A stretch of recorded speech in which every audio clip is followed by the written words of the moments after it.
Good afternoon, everybody. My name is Constant. Sorry for this delay. Welcome, everybody, to this EMC webinar organized by Sen and Senelec today. Very pleased to see you there. I can see that there's 172 people currently attending this webinar. It shows definitely the importance of EMC standardization. So as I mentioned already, my name is Constant. I am the acting account manager of the Senelec team dealing with electro-technology and ICT standardization. I'm very pleased to welcome all of you today for this webinar. So sit back, relax, listen, and learn, because we want you all to learn from the different topic, from the different discussion that will take place today, because indeed, this is the essence of standardization, and even more of EMC standardization and harmonized standards in that respect. We are all there to learn from each other, because it's very much a team effort to work towards the successful harmonization of the standard. So for the purpose of today's webinar, we do have a great lineup of speakers, and I would like to thank very much all the speakers for accepting to participate today. And as you know, the purpose of today's webinar is really to give those technical bodies involved in EMC standardization with an overview of the current EMC situation, with the main challenges that we are facing. But with today's webinar, we would also like to give you some practical guidance on the process to follow to ensure a successful harmonization and citation of standards in the official journal of the European Union. And we will also provide you with some guidance which relates more to the content as such of the standards, the different point of attention when drafting standards to reach successful harmonization and citation of the standard. So this is a part of a global exercise to support the technical bodies in their activity. So you can move already to the next slide. And as I mentioned, the purpose of today's webinar is really to support the increase of EMC standards that are cited in the official journal. So we're going to focus on the processes, on the content, on the different requirements, notably those requirements coming from the European Commission to ensure the citation of standard. So as I mentioned, a great lineup of speakers coming from Senelec, coming from the European Commission, from the technical committees as well, and also from industry association to share with us today their views on the matter, and also to share with us their concerns, because there are some concerns, because we are not there yet in terms of harmonization of all the standards that we wanted. So it's also the opportunity to share those points, but also to provide recommendation in that respect, which at Senelec we will be happy to take up. Because indeed, if we want to be successful, it's all about the cooperation of all those parties that are involved in this process. And this is what we want to foster with today's webinar, because I think it's fair to say that there will be no citation without cooperation. So this is definitely of great importance, and that's why we're going to have this webinar, which is designed as being solution-driven as well in that context. Because as you know, EMC standardization standards are important for Senelec, for their stakeholders, for the European industry as well. So we will continue fostering this common understanding and finding common solution. So now on the screen, you can see the program, which is quite packed. We're going to have 3 hours of webinar, but don't worry if you have to leave at some point.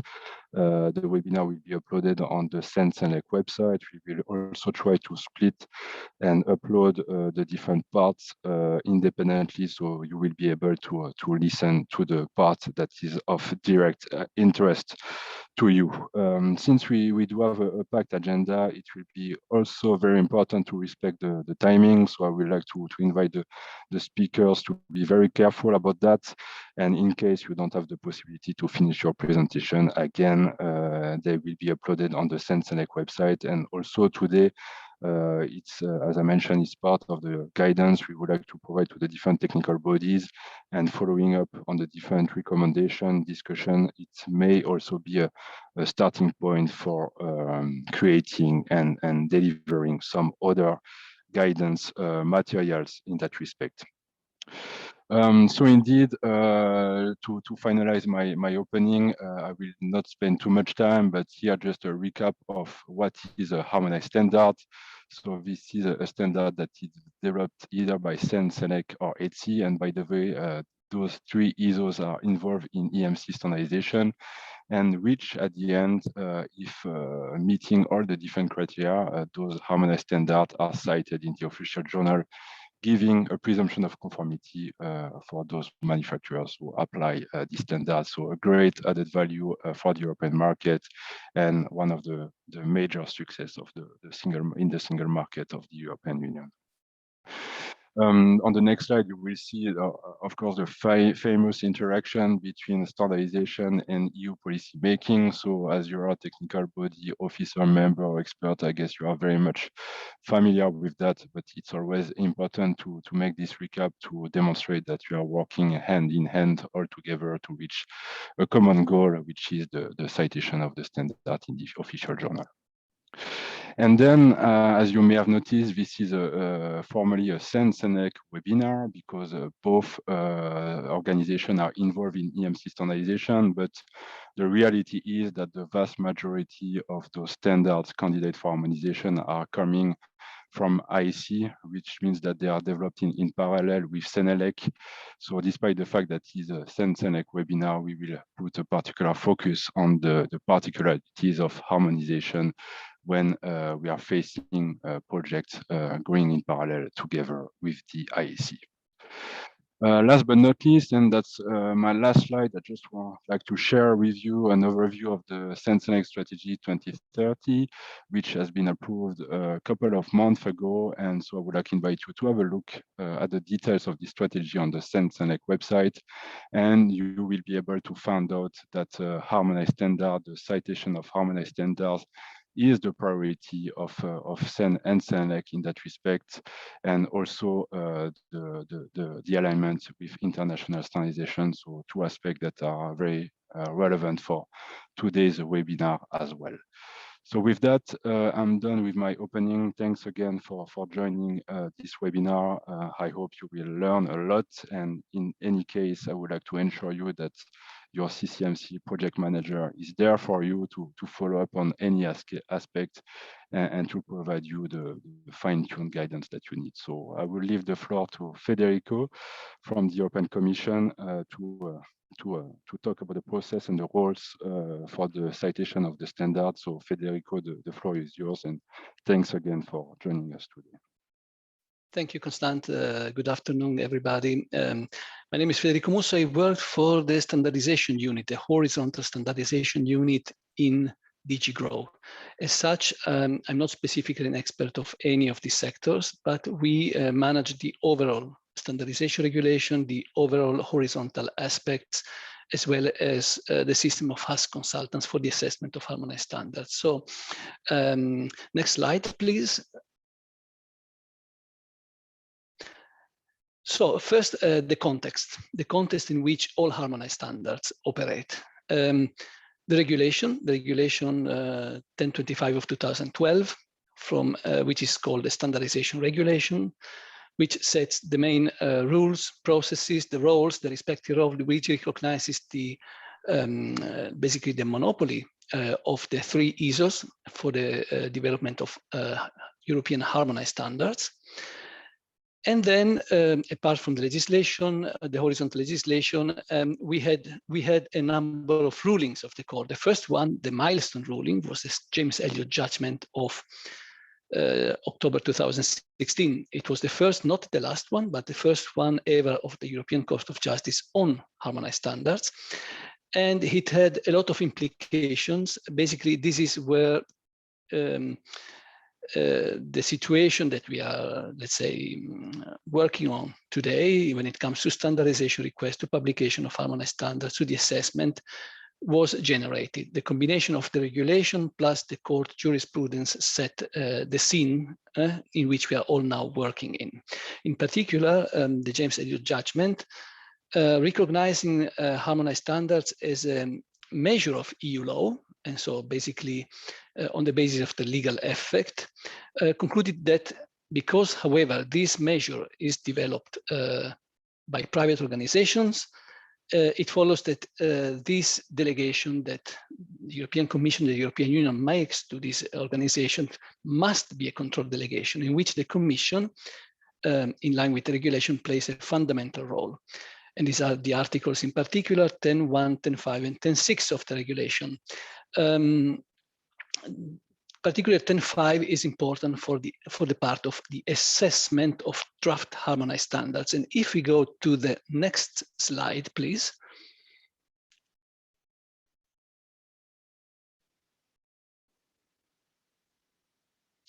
Yes, you probably know that already previously there was a system of consultants. They were called initially, several years ago, SEN consultants. Later they were called new approach consultants.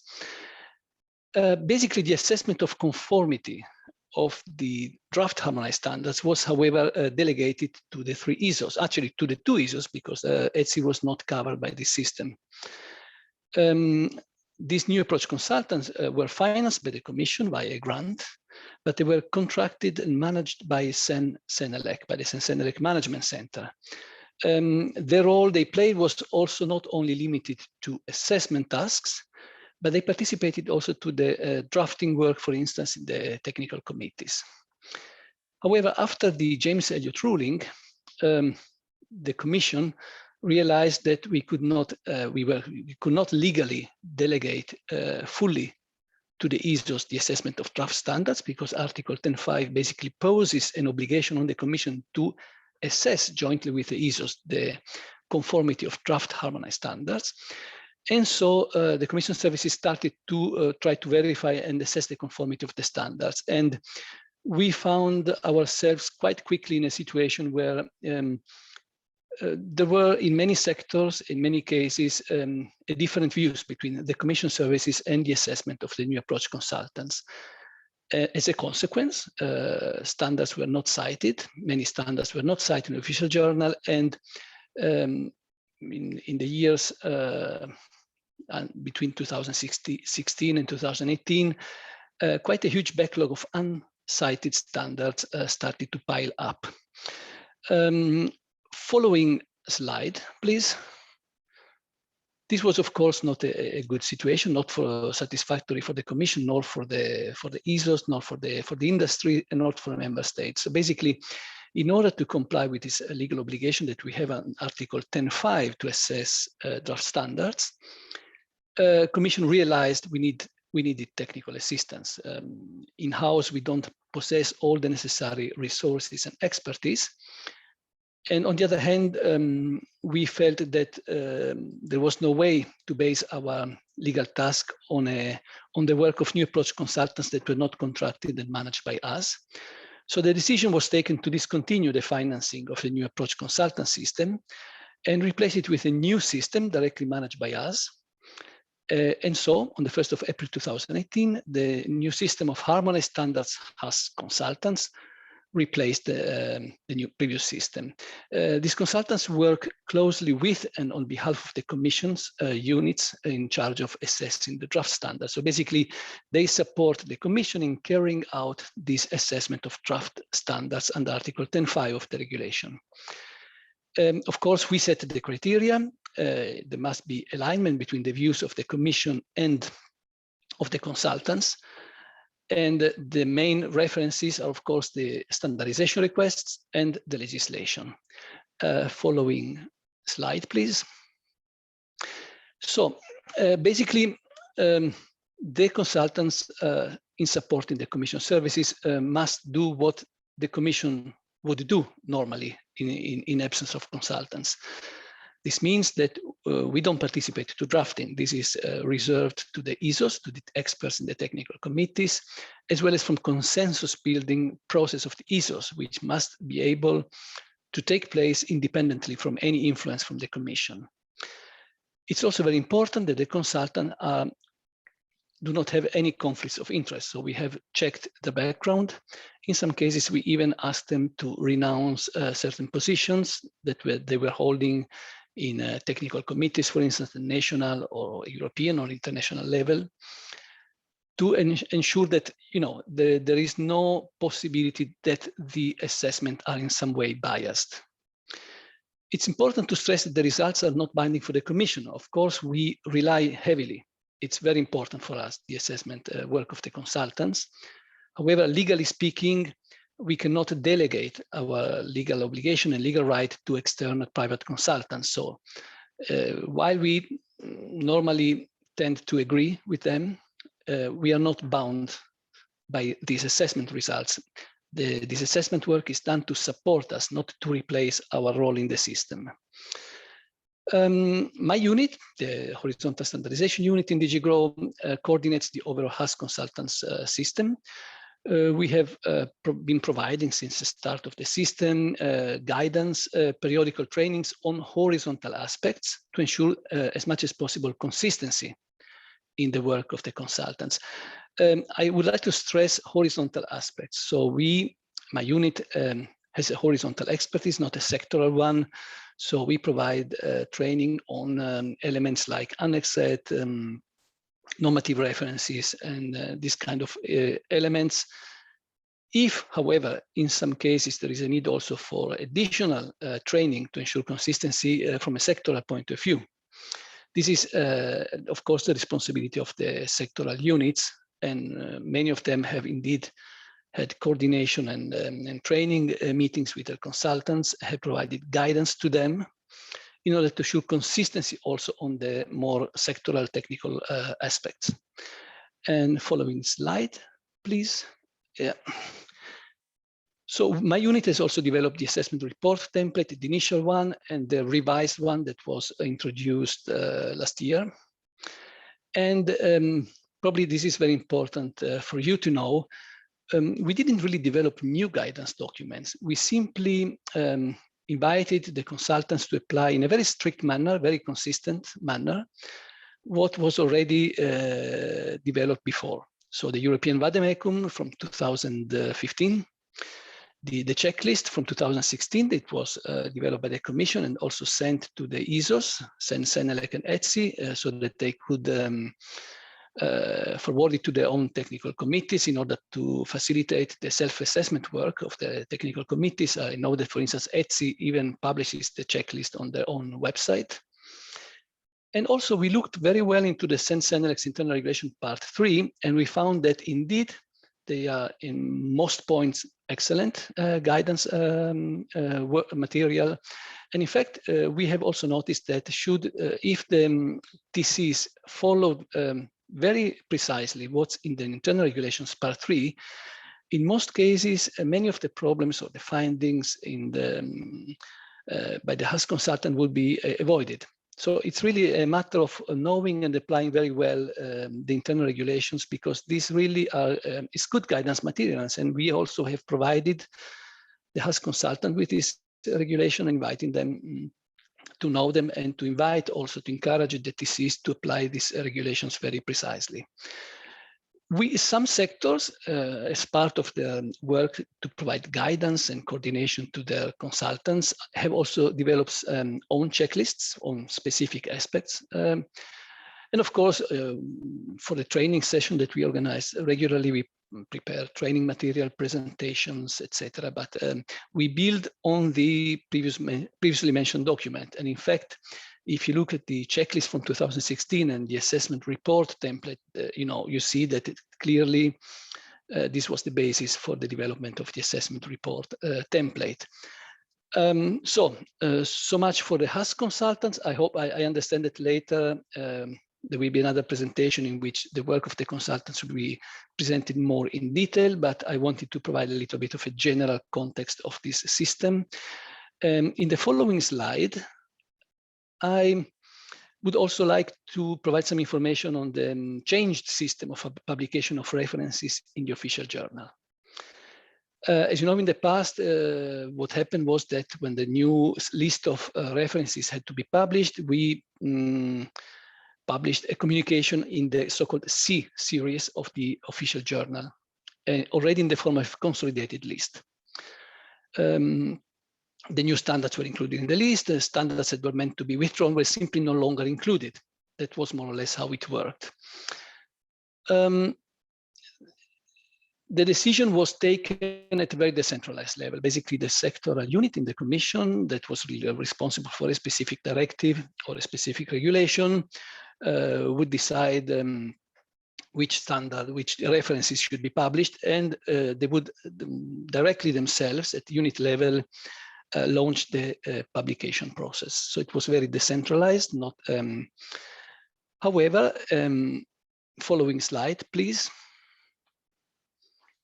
At a certain point, we decided to change the system in 2018, to be more precise, because of the court's jurisprudence. As I mentioned before, the James Elliott ruling declared basically that harmonized standards, once cited in the official journal, become part of the broader body of EU law because they have a legal effect. In addition, we had another ruling the year thereafter on the so-called global garden case, and basically it made clear that the court clarified that it's necessary not only to clearly define the starting date of the legal effect by the publication of the official journal, but also the end date of this legal effect. So by an explicit withdrawal from the OJ via a dedicated act from the Commission, instead of an implicit withdrawal by simply no longer including them in the new list. And that this withdrawal of the legal effect is indeed can only be activated via a very explicit Commission decision. So if we go to the next slide, so on the basis of this, looking at this jurisprudence, the Commission decided and communicated it officially in November 2018 via the Communication on Harmonized Standards, cited here in the first paragraph, that it was reviewing the internal decision-making process for publishing, so no longer decentralized, but also the way the standards, the references to standards are published in the official journal. So starting on the 1st of December 2018,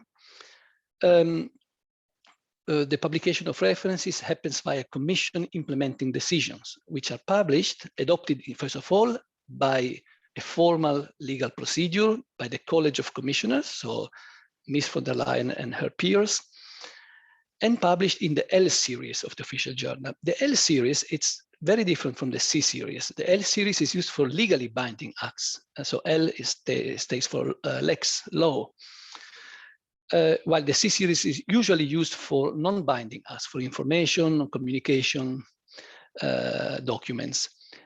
And also, indeed, because of this legal effect, it was decided this cannot be taken, this kind of legal effect cannot be given via simple decision taken at a unit level, but it must be legitimized via a formal procedure and adopted by the College of Commissioners. All decisions that are adopted, we publish them for information also on the DigiGrow's dedicated website, and they are also all available in all languages of the European Union. Following slide, please. So we, in the decision that we publish now, we have different annexes. One for publication of new references, one for publication with restrictions, if there is a need for it, and one in which we also clearly listed the withdrawal of previous references, with also an indication of the withdrawal date, which can, of course, be deferred to a later time in order to ensure a transition period for the industry. We are currently a little bit of a mixed system of publication in some sectors. In this decision, we only list the new standards in the annex or the withdrawn standards, and we don't put in the annex new consolidated lists. In some other sectors, we are instead starting to put in the annex the consolidated list. Gradually, I think this will become the overall system. However, in order to make it readable and make it, let's say, user-friendly, in order to facilitate the understanding of the implication of decisions which do not contain such a consolidated list, my DG publishes summary lists on its website. This is the address of the page after each publication.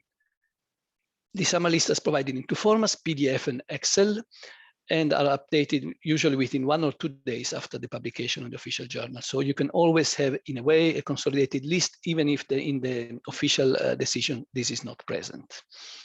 Next slide, please. So as very quickly and general statistical overview of the how the publication in the L series have gone since the start of the new system. Okay, 2018, we started in December. So basically this was only the last month of the year. So there was only one decision. In 2019, you see, we published 15 decisions. And in 2020, we published more decisions and more references. In 2021, the situation is even better than in 2020. We have already published 9 decisions. This covers all sectors. I mean, this overview, not only LVD, RED, and EMCD.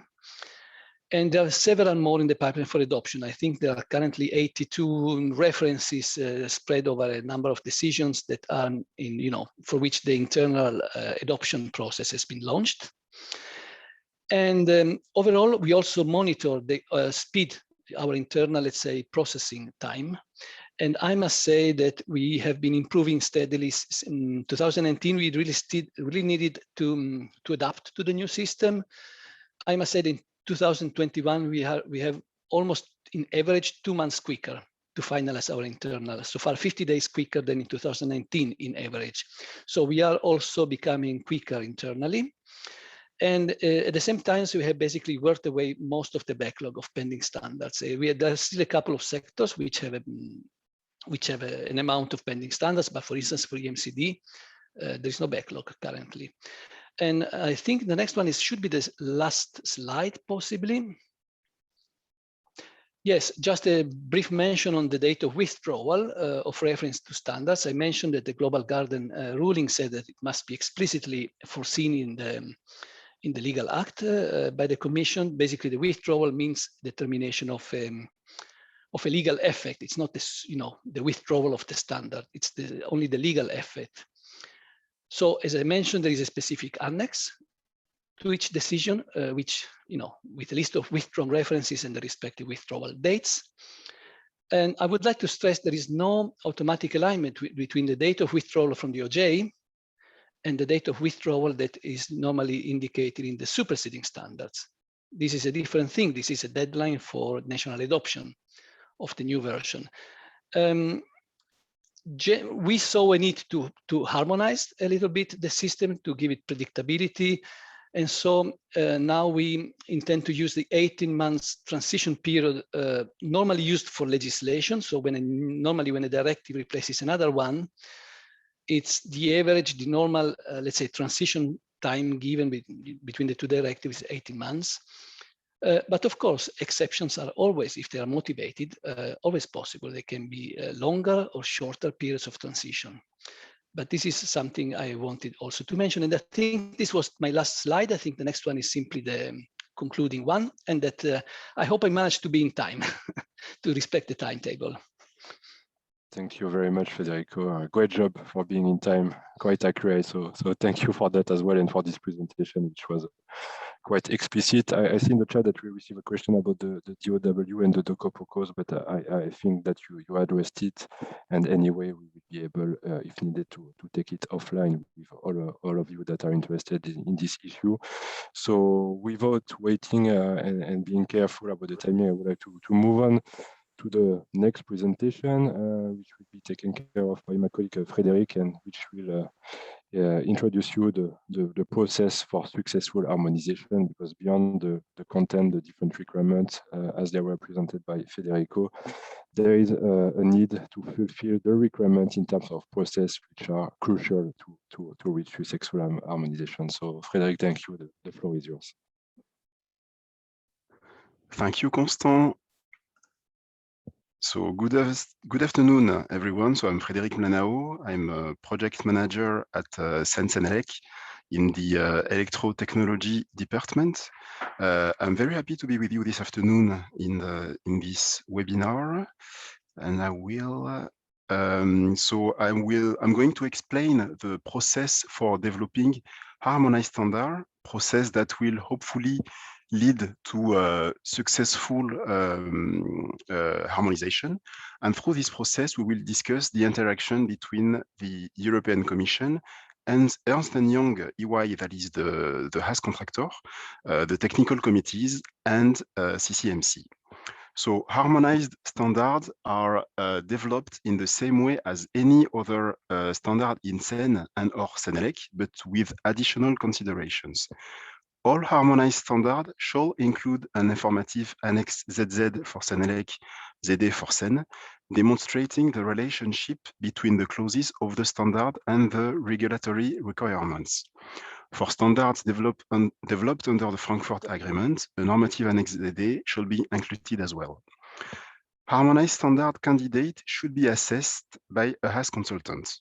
The HAS consultant is an independent expert selected and hired by the HAS contractor, so Ernst & Young, I will call it EY, to perform two main tasks. The first task is to do a compliance assessment of the standard. The other task is to communicate with the technical committees to give advice in order to contribute to the compliance of the drafted documents with the European Commission's directive or standardization request. As Federico said before, the HAS consultant work on behalf of the European Commission. Compliant assessment on a standard is needed to have the standard offered by CEN-CENELEC to the European Commission and then eventually cited in the official journal. This is an overview of the development process in the context of an international parallel procedure. Some CEN-TCs are developing harmonized standards linked to the EMC directive, but as Constant was saying before, the majority of the EMC standards are coming from CENELEC. In the case of CENELEC, close to 80% of the standards are developed in parallel with ISC. We will then mainly focus on Frankfurt Agreement deliverables, so parallel development between ISC and CENELEC, but we'll have some slides that will cover homegrown CEN and CENELEC as well. Development stages and assessment steps are the same or very similar for homegrown standards. Once the needed elements for assessment are received from the TC, the assessment request is submitted by CCMC to the HAS contractor, Ernst & Young. The assessment is then assigned to a HAS consultant. There are three possible assessments during the development: two formal assessments at parallel vote CDV or inquiry, and parallel vote on FDIS and formal vote. And then there's one optional assessment at CD or first working draft. There's as well a fourth possible assessment at publication for parallel standards, ENISC, but it should be exceptional and used only when needed. The assessment reports are saved on LiveLink on a shared database with the European Commission. At the end of the process, if the EN gets a compliant assessment, it is offered for citation by CCMC to the European Commission. The desk officer has access to the database to check the assessment results. And if the standard is compliant indeed, the desk officer can decide to list the standard in the official journal.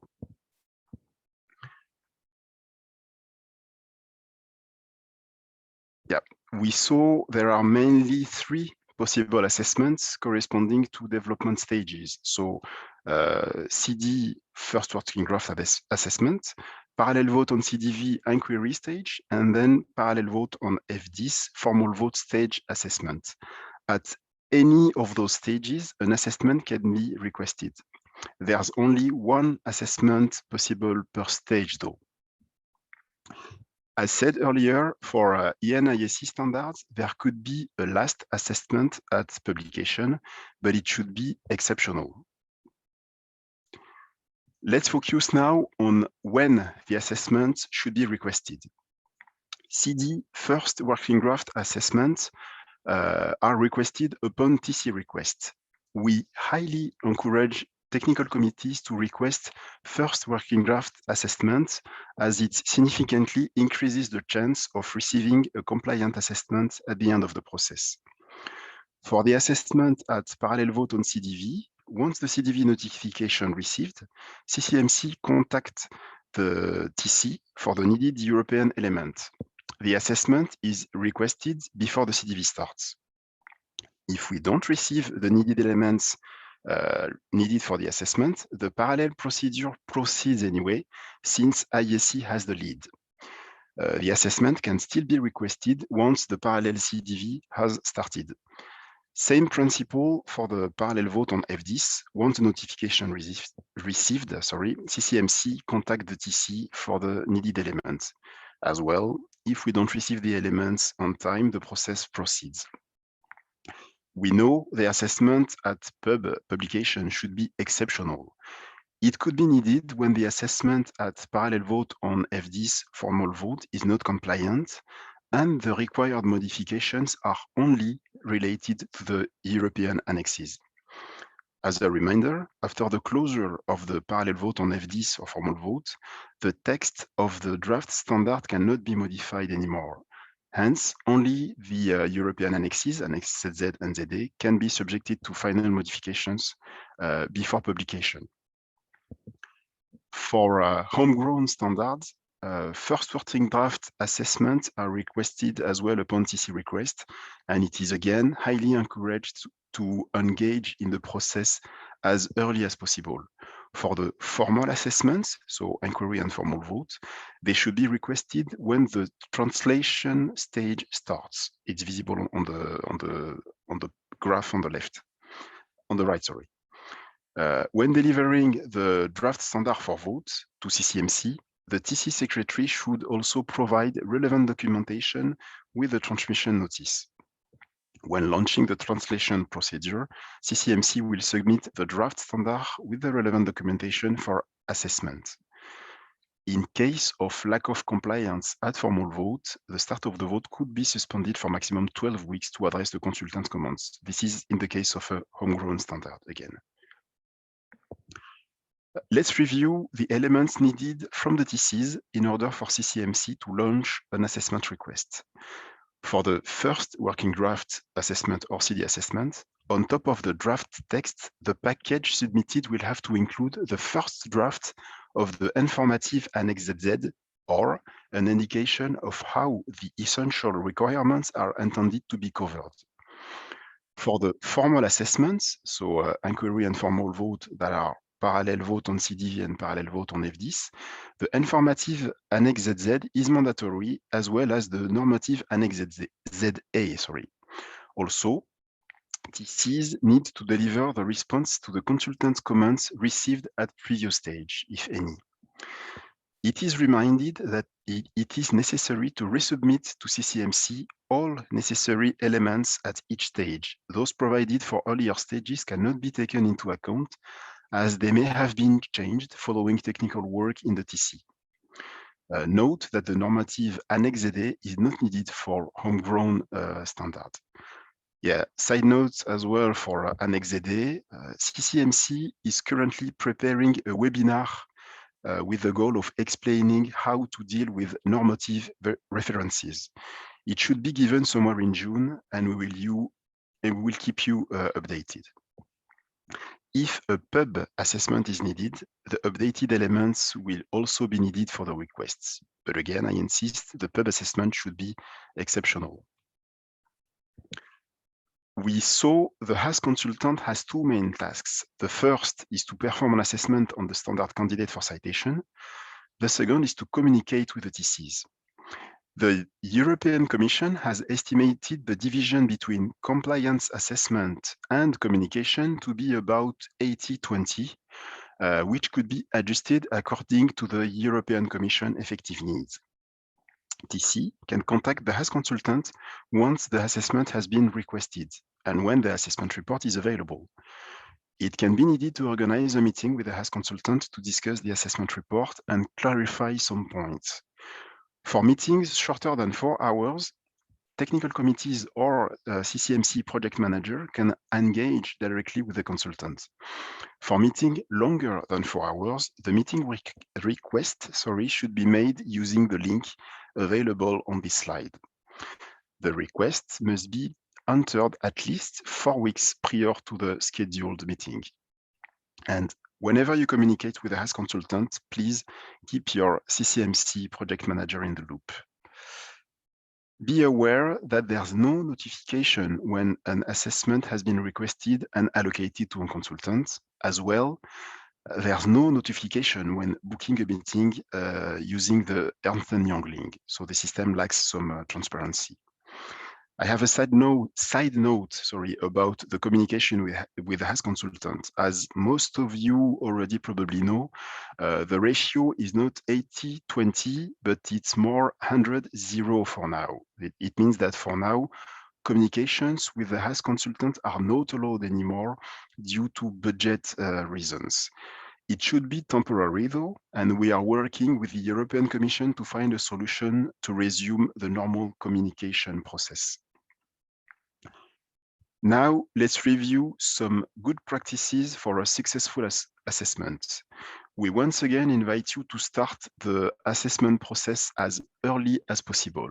As said earlier, this will significantly increase the chance of receiving a compliant assessment at the end of the process. TCs should study the consultant comments carefully and address and/or comment all of them. When the communication channel is reactivated, TCs should use the opportunity to engage and exchange with the consultant after each assessment stage.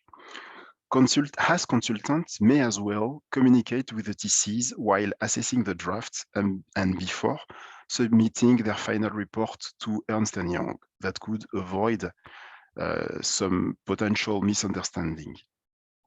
For parallel work, there need to be a communication and coordination between ISC TC and CENELEC TC. But what happens if the assessment is not successful at the end of the development process? So when receiving a negative formal vote assessment, there are two options. The first is when the needed updates are in the text itself of the standard, then we cannot offer the standard for citation because as I was saying earlier, once the formal vote is closed, the text of the standard cannot be modified anymore. If the standard is not compliant, TCs should take into account the comments received for the next edition or an amendment. Or, as a temporary solution, TCs could start European Common Modifications, an A11. This topic will be addressed in a coming presentation. If the needed elements to be updated are only related to Annex ZZ and ZA, then we can request a pub assessment. If the pub assessment is compliant, then the standard can be offered for citation, and we all celebrate. If the pub assessment is not compliant, then the TC can organize a comments resolution meeting with the HAS consultant. If the consultant agrees that his last comments were sufficiently addressed, CCMC can offer the standard for citation. In that context, CCMC raised the case to the desk officer to explain that formally the assessment is still not compliant in the EY database, but that the HAS consultant and the TC agreed that the comments were resolved. If the comments resolution meeting is not compliant, then back to the drawing board and for next edition or amendment. There again, an option would be to start an A11 common modification. Voilà, that was my last slide. Thank you for your attention and enjoy your webinar. Thank you very much, Frederic, for those insights into the processes for successful harmonization. So indeed, very important step to follow to ensure this success. So yeah, definitely very important. Thank you, Frederic, for those insights. And with that, I would like to hand over the floor to Dorota Papieska, who is the desk officer for EMC. Thank you, Dorota, for joining us and also for sharing with us your insights about EMC harmonized standard. Thank you, Constant. My pleasure. Good afternoon, everybody. Well, so to introduce myself, indeed, I'm the EMC desk officer for now, I think 7 years almost. And my background is, in fact, electrical and telecommunication engineer. We just had a little change in our organization. Our unit is now named Machinery and Equipment, and previously it was Electrical Engineering. But LVD, MCD, and RED are still in this unit. So Machinery and Equipment unit H2. Next slide, please. Well, so the point I was asked to cover this afternoon was with this presentation, first to have a little point about the main points that should be covered by the standards to be published. Then we have, I will make you a little point about the standards and their citation this year and last year, and give you also a little feedback about the exercise that we are, which is going on. Actually, it's the EMC evaluation, which began with a study. Well, next slide, please. So for the points that the standard should contain, in fact, I think those points are not new. I mean, they are not related with Ernst & Young new process and this HAS consultant process. The points were already there, I think, for a long time ago, because we, in fact, had convened with CCMC in July 2015 with a checking list which the consultant should fulfill in order to assess properly the standards for the EMC standards, because it's a specialist for EMC standards. So first point was, of course, to provide the basis of this request, the standardization request. So the name of the mandate, for example, 552, and relate this with also the name of the directive. We should also have, of course, Annex Z, which related to the essential requirements of the EMC directive, but clearly by points to mention each point. For example, to bring a table. We proposed this solution some years ago, and agreed, in fact, a template of Annex Z with Sensenelec. So there is also a template which exists and was agreed. Then we of course asked to have normative references updated with relevant dates, and the scope, of course, should be clearly defined, giving precise limits to the products covered. Then we asked, this was in fact indeed more recently, we asked to have no statistical methods. Historically, this point was raised by the market surveillance authorities, which bring our attention to this. And well, so namely, for example, 80/80 rules should be removed from the standards. Then we ask also perhaps more recently, to have no non-specific requirements, like, for example, the test, the measurements method and the performance criteria, which will be, I think, a point in this presentation later. And then we have also, of course, the technical requirements, but for this one, I will leave the HAS consultant to provide some explanation, more deeper explanation. Next slide, please. Then to have a point on the citation of the EMC harmonized standards. So we usually, the way to proceed is that we receive an official letter from Madame Santiago. And in fact, yes, we should have a positive assessment beforehand to be able to publish them. So as Frédéric mentioned it, of course, at the formal vote stage or publication stage. But well, in fact, then sorry. Yes, yes. One other point which is requested, because Federico Musso pointed this out, which is very important, is that yes, in fact, we should also be able to get the text of the standards, because we should, as desk officer, should be able also to have a look at the standards and to provide at the final stage our confirmation that we agree with us.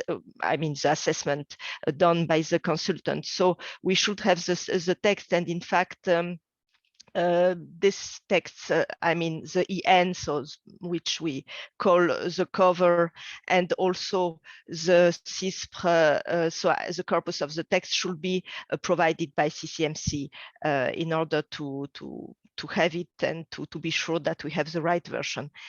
And then we have also the possibility to request, of course, a final assessment if indeed at the previous stage we didn't get a positive assessment. So Frédéric has already explained this. Next slide, please. So to make a point on the past year, in 2020, we received 18 references to be published, and 10 were indeed published in 2020, and 3 were published in 2021. In fact, in this process, I had to request almost for all of them the final assessment procedure, because they were not, they didn't get through this procedure, which is the one that Frédéric has just explained. So the process of inquiry stage, a final vote, or even a publication. So well, in fact, we had to do this to ask Ernst & Young at a final assessment to finalize this decision. Then we, for November 2020 and January 2021, we didn't receive any EMCD standards offered for publication. And also, I have to admit, this month, I mean, last month in April, we didn't get, I mean, any standards for publication. We received some, it's informal, some pre-notification to two references to be published, and we discussed about 3 standards also with CCMC. But well, I think it was not able to provide them for publication, perhaps at this stage. Then next slide, please. My final point, the 3rd point, was to provide you some time schedule about the EMCD evaluation. So we are now in the final procedure of the current study, which should end this month. So we will have a report. I have to admit that the report was very interesting and very wide. So we have a lot of materials, in fact, to elaborate a staff working document, which will be the next step. So we hope to be able to finalize this document in the second quarter of this year and to submit it at the process of inter-service consultation by, I think, third quarter of this year. So for an adoption potentially end of this year, I think so. Yes, and this closes my presentation. I thank you for your attention. Thank you so much, Dorota, for this overview, which was quite clear and quite useful for the different parties to better understand the situation which relates to EMC and also the different requirements in that respect. Before the break and before the presentation that the different experts in the TC will provide, I would like to move on to the next chapter, the next presentation, which will be handled by Ron Stors, one of the EMC consultant for those harmonious standards. Thank you, Ron, as well for joining us, and the floor is yours. Thank you, and good afternoon, everybody. So I'm going to start on the role of the HAS consultant if we move on to the presentation.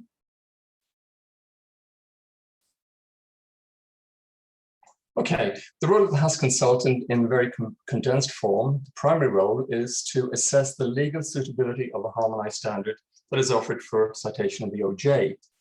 Now, implicit in the concept of legal suitability are that the scope clearly defines the equipment that's covered, that the requirements are well defined and not open to different interpretations. And this one is a little bit new, perhaps, that the normative references are sufficiently targeted as identifying which clauses are of relevance.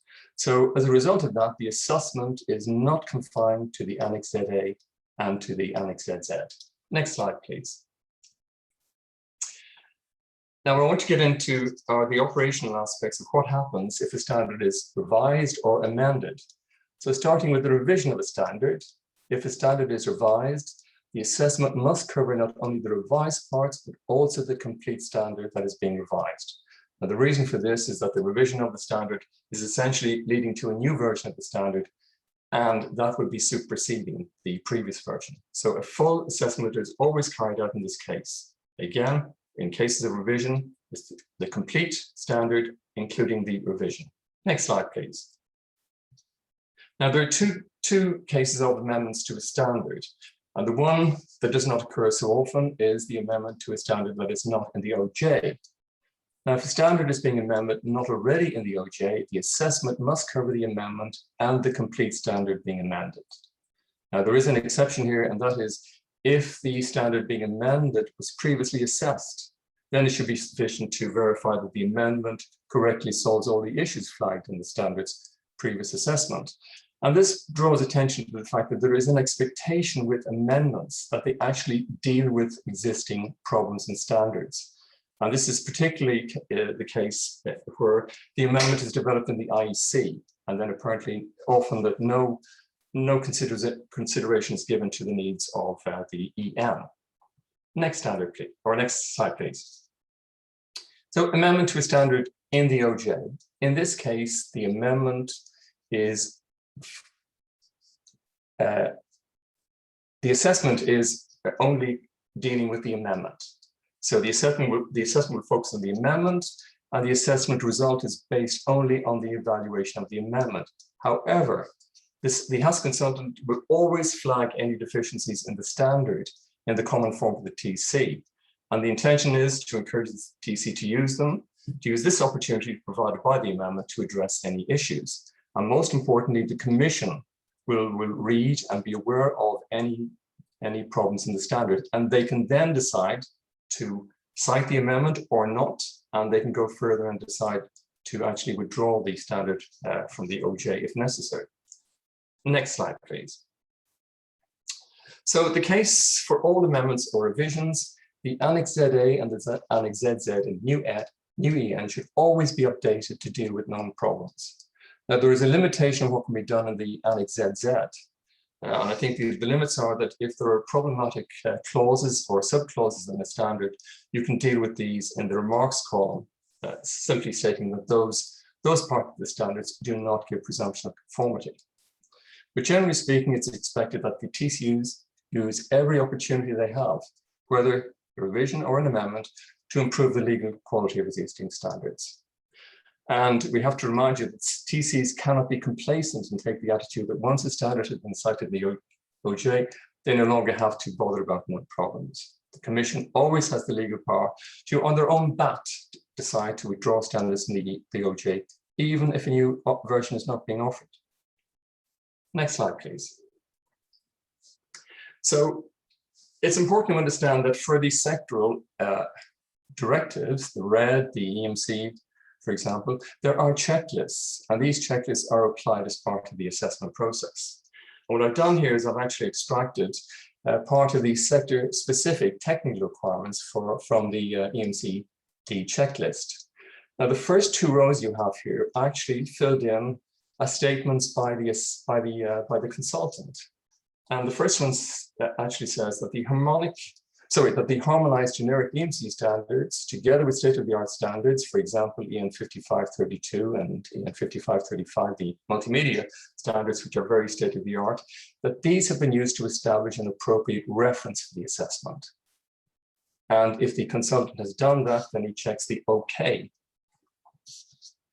If other versions or older versions of harmonized product standards for the same equipment are looked at, the reason for doing this is to make sure that there are no relaxations in the new version of the standard. And then also current harmonized standards for similar types of equipment have been looked at, again, to establish appropriate reference levels for the assessment. And again, this is a question for the consultant, which is either okay or not okay. And then we get down to the actual assessment of the requirements. So the general for emission, the assessment is looking at, are the requirements equivalent to or more appropriate than those in the reference standards for assessment? And that's something that is decided on the standard, on the content of the standard. And the same applies for the next row, the immunity requirements, if they're relevant, including the performance criteria, that they are equivalent or more appropriate than those in the reference standards. And then finally, we have the general requirement that the standards are compatible with good engineering practice. That's obviously an engineering judgment, that they are state-of-the-art in terms of EMC expertise, that's much more specific, and that the appropriate standards have been used. And then finally, we move to two rows, and they're in blue. And the reason they're in blue is that they are later additions to the checklist. They actually came in 2017. And these will have been referred to already by Dorota. It's the check to make sure that you have no statistical methods, either directly in the standard or in references made in the standard to other standards. And also that there are no non-specific requirements. In other words, undefined, and let's get back to it again, manufacturer-defined limits, test levels, measurement methods, or performance criteria. So that's my presentation. I thank you.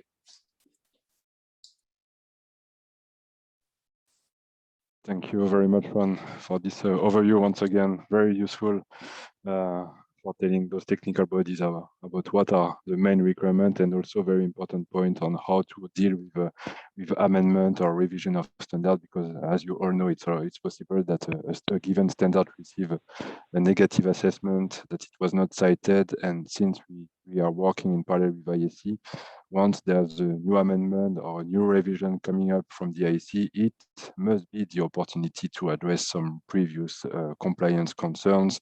So as it was underlined by Ron, it's important to give all the necessary information in that respect so that the consultant can perform its work in the most appropriate manner. And that's why, once again, underlying the need for you as technical body expert to liaise with your CCMC project manager to make sure that every assessment that we upload is fit for purpose in that respect. So I see that we were quite good with respecting the timing. There are 4 minutes left before we make the break. So maybe just a second.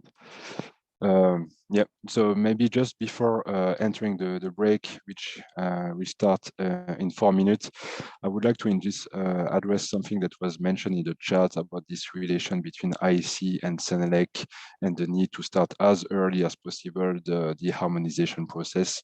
It is true that once the IEC reaches the CD stage, it is not reflected in parallel at Senelec.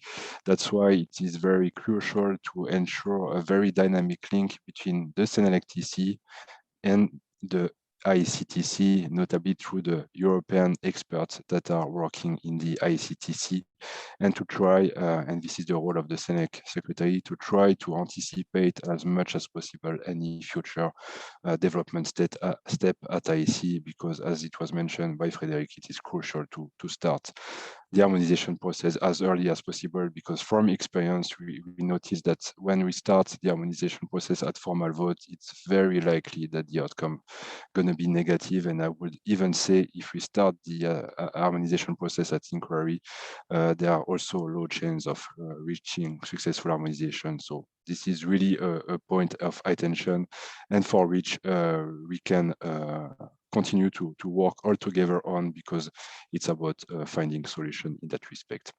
Also, I see another question about the fact that if there's a version, an edition of a given standard that is cited, but that the new version does not comply with the criteria for harmonization, actually this previous edition will remain in the official journal. It will not change for it, but of course this is conditional to what Federico explained at the beginning, the date of cessation of presumption of conformity. This is one feature that can apply to this previously cited standard indeed in that respect. So I think it's time to enter into the break. Thanks very much for the speaker for this first part. We will convene again at what time? At 3:25. So enjoy your coffee. At 3:20, I just hear. Okay, let's come back at 3:20 for the remaining part of the webinar, which will be dedicated to some technical specificities and which will be presented by people involved in the different Senelec and IEC technical committee. So have a good break and talk to you later.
Test.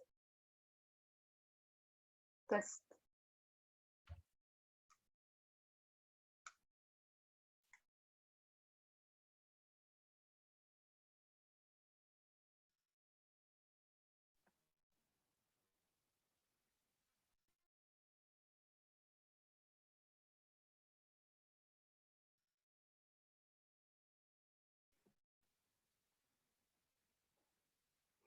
Ingrid, can you hear me?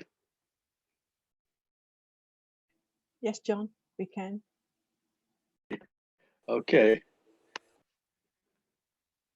Are we on air to everybody or just to between us? We on with everybody.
And welcome back, everybody. I hope you enjoy your coffee or your tea break, whatever.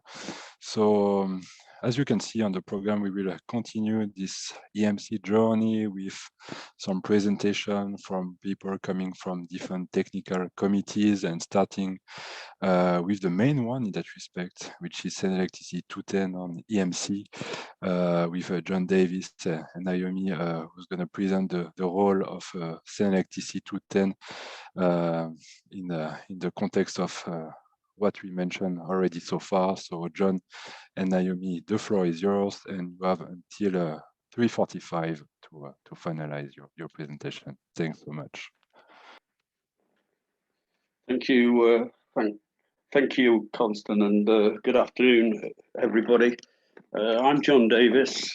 I am the convener or chair of the TC 210, and I am also the convener of the CISPR IMT8 group, which is developed in CISPR 35. If we move on, this is a sort of an overview. What is EMC? Most people here hopefully know what EMC is. It's the interaction of electrical and electronic equipment with the electromagnetic environment. All electronic devices have the potential to emit magnetic fields, and with the changing environment, proliferation and usage of electronic devices in everyday life, there's a huge potential and a growing potential for devices to interfere with each other. In the early days, washing machines and domestic appliances are quite simple devices. Now we've moved on from that. So consequently, it's important that these standards and the devices keep up and have state-of-the-art EMC requirements on them. And there's also, as it's spread out in the early days of standardization, the EMC environment really was looking at ITE in the very early days and some of the ISM equipment, but now it's right across the board. Nearly every product which is out there has electronic circuits which are potentially interfered with or interfering in their constituency. Can you have the next slide, please? Next slide is role of CCL TC 210. We are a horizontal committee and a product committee, which is quite unusual, that we offer advice and are the standards makers of all the basic standards. We have shared membership with CISPR and IEC. We have quite a lot of members of our groups and members of the basic standard making processes within CISPR and IEC. We work closely. We have membership from the stakeholders, from industry and users of the standard. We also have involved with the CCMC and also with EC. We produce benchmark EMC standards, which are used and referenced by the product committees. We develop guides. At the moment, we're developing a guide XY, which will be effectively a guide on how to negotiate your way through the EMC directive with Annex Z, etc. We also are a body which tries to get involved in getting solutions in support of the European harmonization regulation, whilst we're adopting IEC standards and system standards. We also develop our own in-house standards for in special cases. Next slide, please.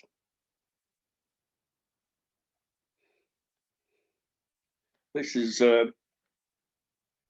really, it's a cartoon, but one thing is quite significant. In 1968, There were very few standards available for EMC, and any standards which were product spec were more than likely to fail the requirements. In 2002, we improved, and now in 2018, most of our products, the vast majority of our products, comply with the requirements. And not only do we comply with the requirements, there's less and less interference cases. There is less and less immunity cases. So it could be said that the exercise is, although it's taken a long time, it's been very successful. And our efforts within the standardization process have succeeded. Because without these standards, we would have a lot of issues. Next slide, please.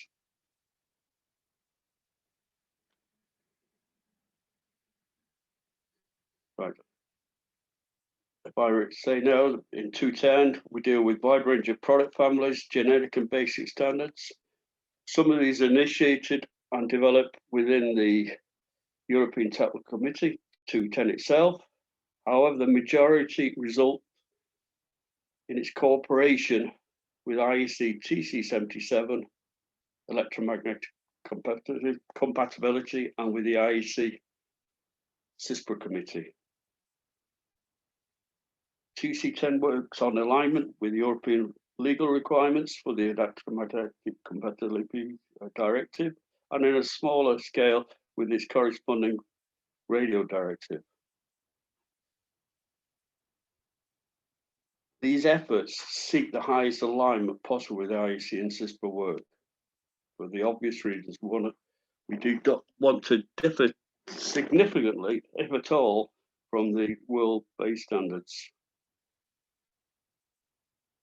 To ensure comprehensive and coherent schemes regarding EMC, 210 offers guidance and liaison to all the other CLC TCs, as well as cooperating with SEN and ETSI. Next slide, please.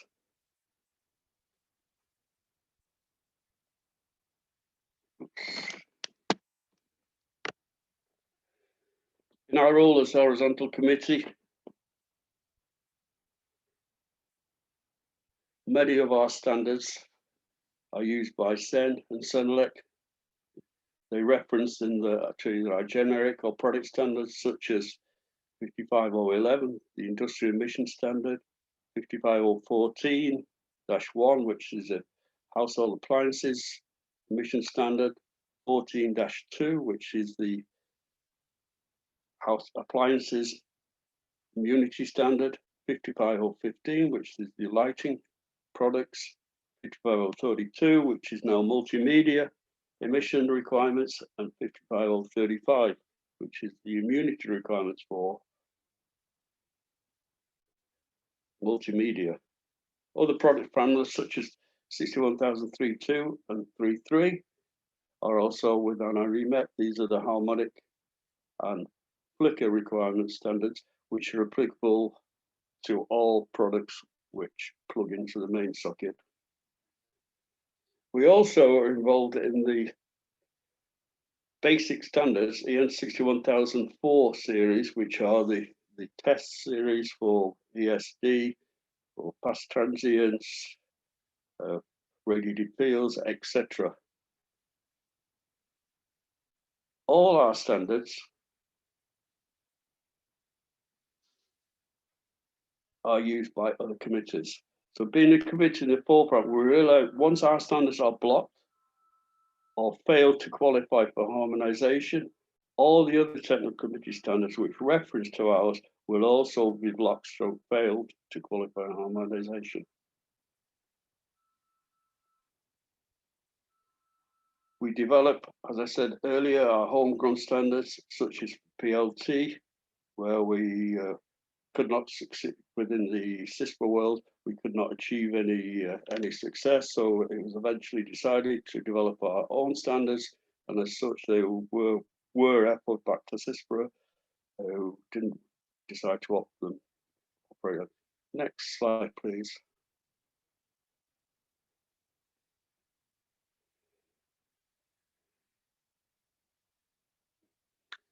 as I said earlier, if our standards are blocked, everybody's is blocked. And in the past, we've always tried to find a way to resolve these issues. The current situation, as we see it, is that we have a paralysis because our standards are blocked.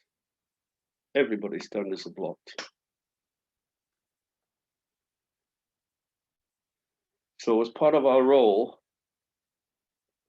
in helping industry, 210 also provides guidance and assistance to other committees when it comes to the EMC matters. So if you've got any problems, you want advice, come to us. The word harmonization makes all sense as we have to be in harmony of thinking, action plan, and achieve the results. So if we all work together, maybe we can come out of this perilous situation. Again, always in communication, collaboration with all stakeholders involved in the process of harmonization. That includes manufacturers, international standards bodies, as well as our European stakeholders. Next slide, please.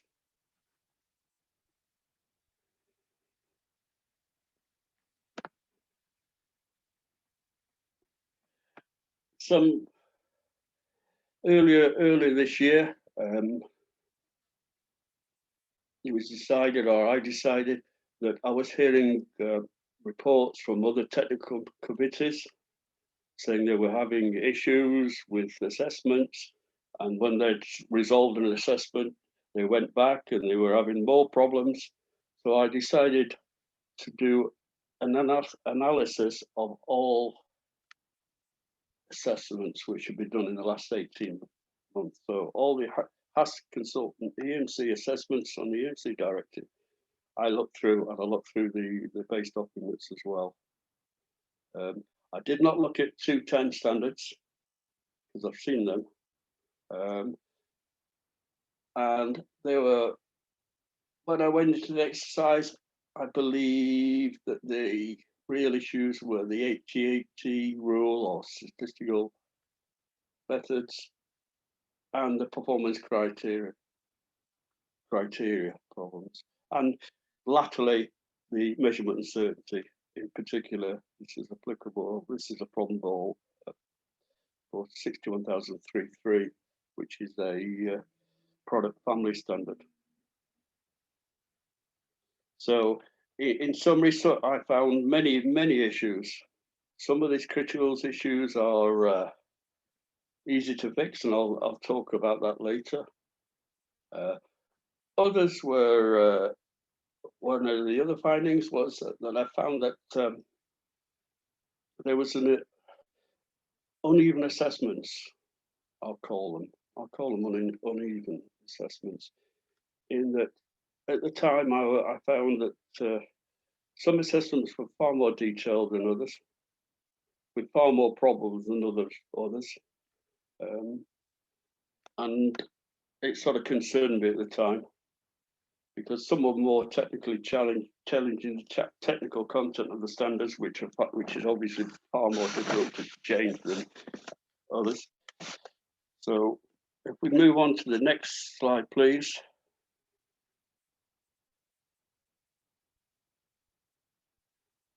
Right, the findings can be split, as I've said, into what I broadly call administrative, technical, but could be dealt with by editorial modification, which would not impose any technical change to the requirements of the standard. So, and the next was technical changes to the technical requirements would be required to meet the required. These were far more challenging. And the final one was process. Again, this process issue was mainly about the inconsistency of the assessments. If we move on to the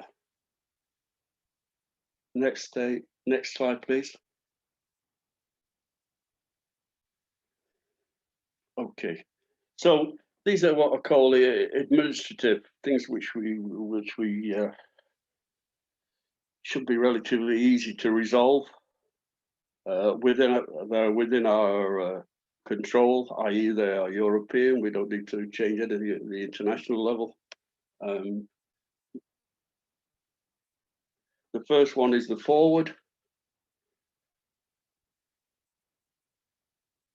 Needs to reference standardization request. All these would have put here are quite common issues. They're not particular. In my original document reference gives an example of a standard which had been submitted, and I had this comment made against them. So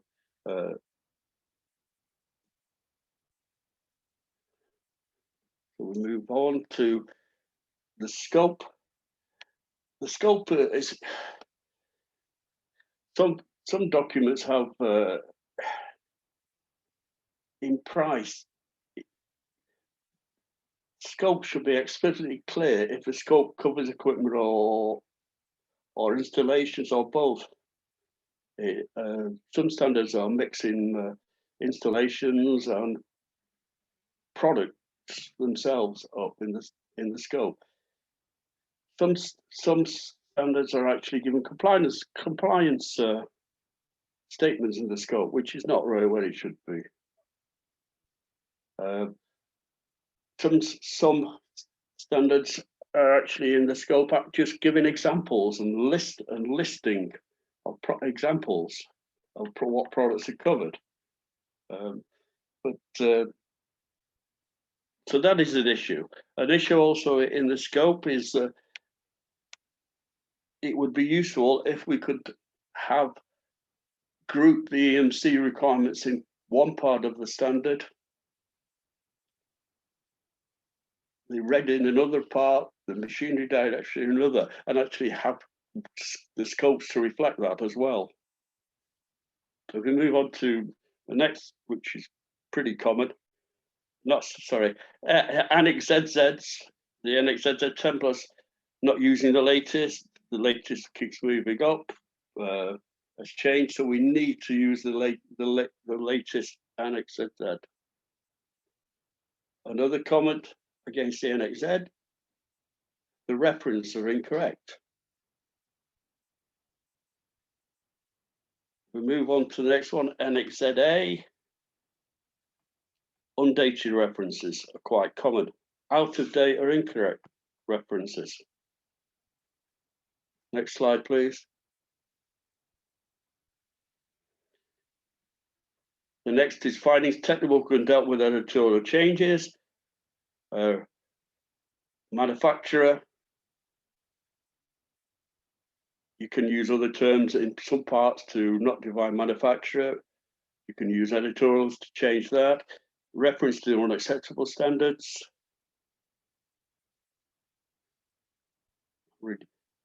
Reference to 61,033 and 32 that could be easily dealt with by just saying deleting those requirements, because the requirements are also in the product standards. So that could unblock quite easily. Calculation simulations, they could be dealt with some more edited comment. Challenging the performance criteria. This is the manufacturer's use of the term manufacturer is unacceptable in defining performance criteria is unacceptable. Care in reference basic standards, degree of interpretation to the user. Next slide, please.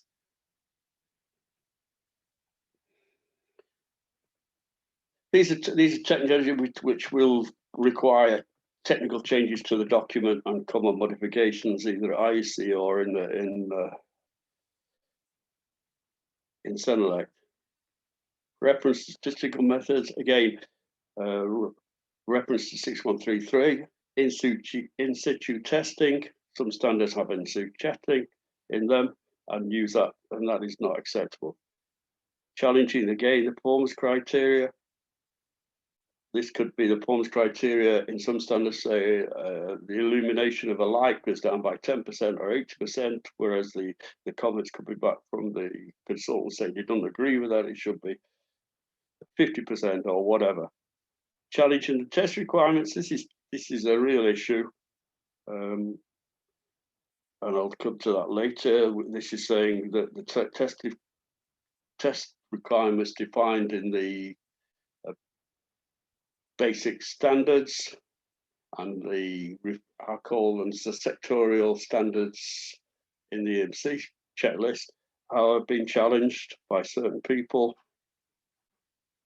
Degree of interpretation of the user, that doesn't have to be around. We'll move on to the next one. Next slide, please. I think my major finding in all this was the process is fine, the administrative part is fine, but the real major issue we have is we don't have a consistent approach. We need a consistent approach. I noticed that the checklist, which goes with some of the assessments, and this is the overall checklist, is not ticked off, and the sectorial checklist is not being used on a consistent basis. And when this is not used, you end up with problems. For instance, there is an instance by a mistake that the same document was assessed by 2 separate consultants. The consultants of consultant 1, we had something like 15 to 20 comments. Consultant 2, we had nearly 60 comments, with vast majority of the extra ones being to do with technical content. So this is unacceptable. We need to resolve that. And the way I suggest we way out of it is to use the sectorial checklist ourselves, and then we'll be in a position to question some of the judgments coming out of the assessors. Next slide, please. As I said earlier, introduction to that. So we're planning to introduce a pre-assessment technical sectorial checklist template, which is based upon the one Ronnie talked about earlier. And we're going to encourage the use of the appropriate sections of this checklist during the development of CDs to ensure the quality use at this IC level. Obviously, this checklist, when it goes to in the IC, we will not be using the things which are administrative, the Annex ZAs and etc. We encourage TECs to separate requirements which cover multiple directives into separate sections. We request all parties involved to consistently use the required checklist. We also need to identify in this checklist whether we need to produce a common modification. And we also need to have constant discussions and regular meetings with the EC and ourselves.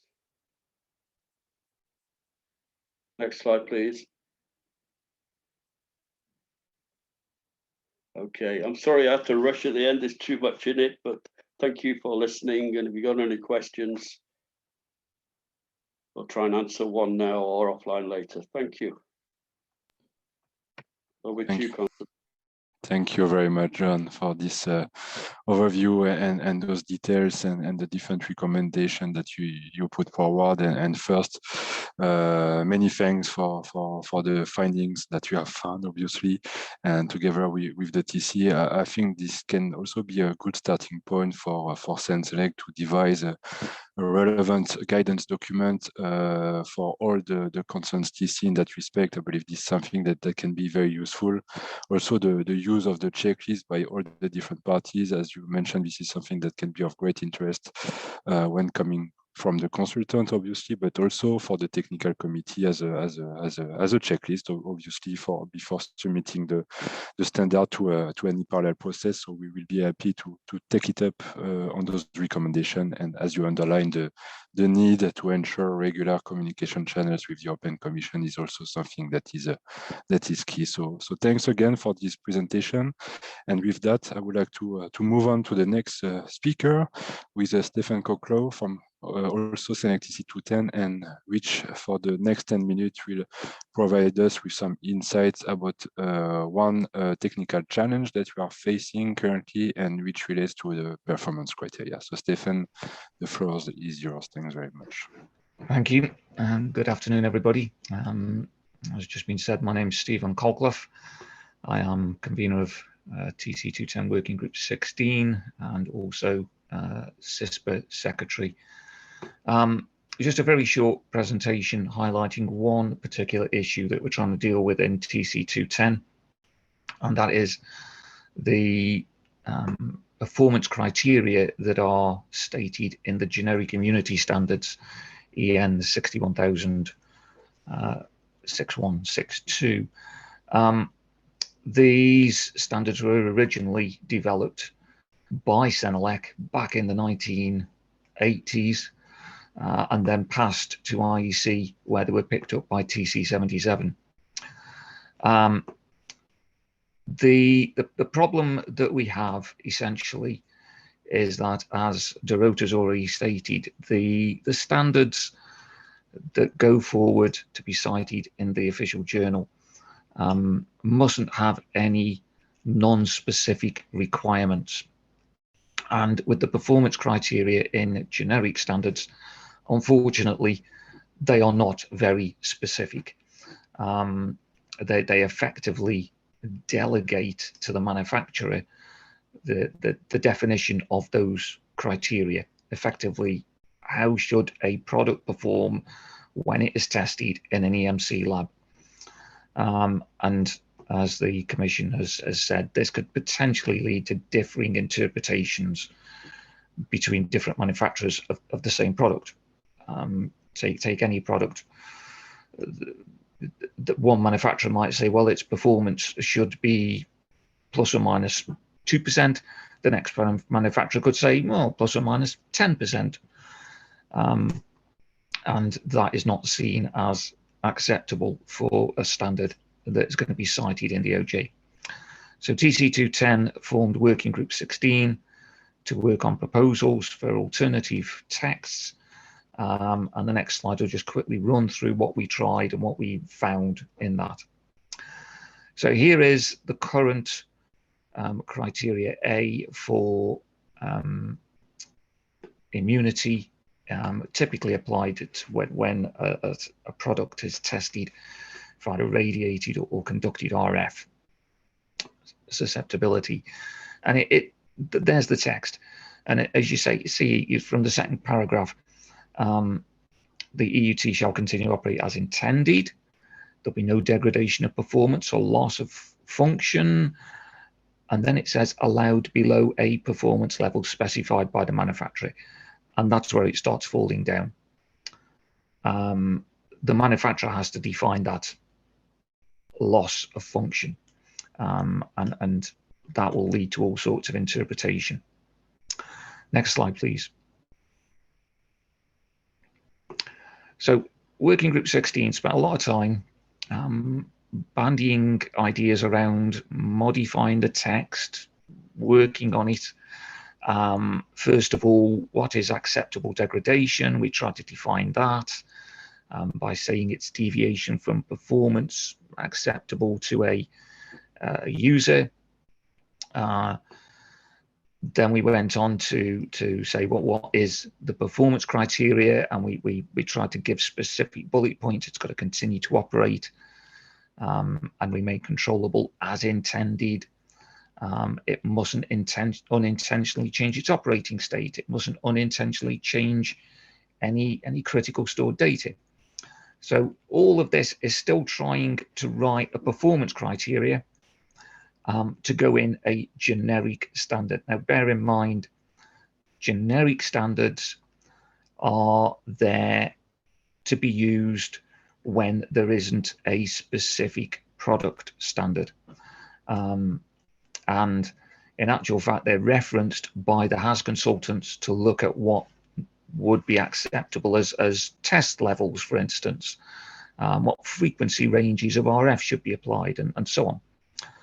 But to be used, they also do need these performance criteria.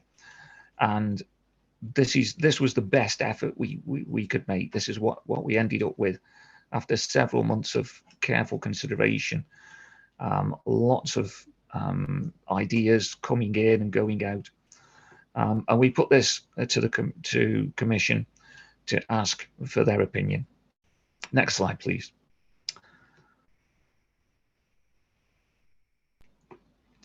And the commission, quite rightly, pointed out the requirements. A harmonized standard for immunity should help in designing and manufacturing equipment, providing the level of immunity to be expected without unacceptable degradation. And the presumption of conformity that standard will then confer if it's been listed in the OJ and a manufacturer applies it, must be based on objective and verifiable criteria. Now, just those two things, you can see straight away, even the text we'd worked on and developed, we were still going to fall down. We're still not going to be able to do this. And the specific problems on the right-hand side come up. Our proposal still doesn't define which would be the unacceptable degradation, because it still has to be left to the manufacturer of the equipment. And this is where we end up going round in a circle. If a manufacturer makes a product which doesn't fall under a product standard, and where the product standard says this is what the performance criteria must be exactly, so no more, let's say no more than X% deviation in a measurement, or no more than X% variation in the speed, or whatever it might be. With a generic standard, you don't know what the product is that you're writing the standard for. Therefore, you cannot write a specific immunity criteria. And you have to leave it to the manufacturer, effectively, to say, this is my product, I understand my product, I know the specification for my product, therefore I will say that this is what its performance will be during an EMC test. And that just doesn't work. It effectively still delegates the task of defining the performance criteria to the manufacturer. We still couldn't say what acceptable degradation is, because it still doesn't know what the product is. It still cannot define how the product should perform, so you can't define its degradation. So all in all, the text that we have cannot be acceptable and isn't acceptable to give a legal presumption of conformity with the requirements of the EMC directive. And the very last problem is, fundamentally, generic standards are not acceptable for citation in the OJ. They'll never be able to define the specific performance requirements. So the last meeting of TC 210, we've drawn a line under this, and we've stopped the work in working group 16, because the fundamental legal requirements cannot be met with a generic standard.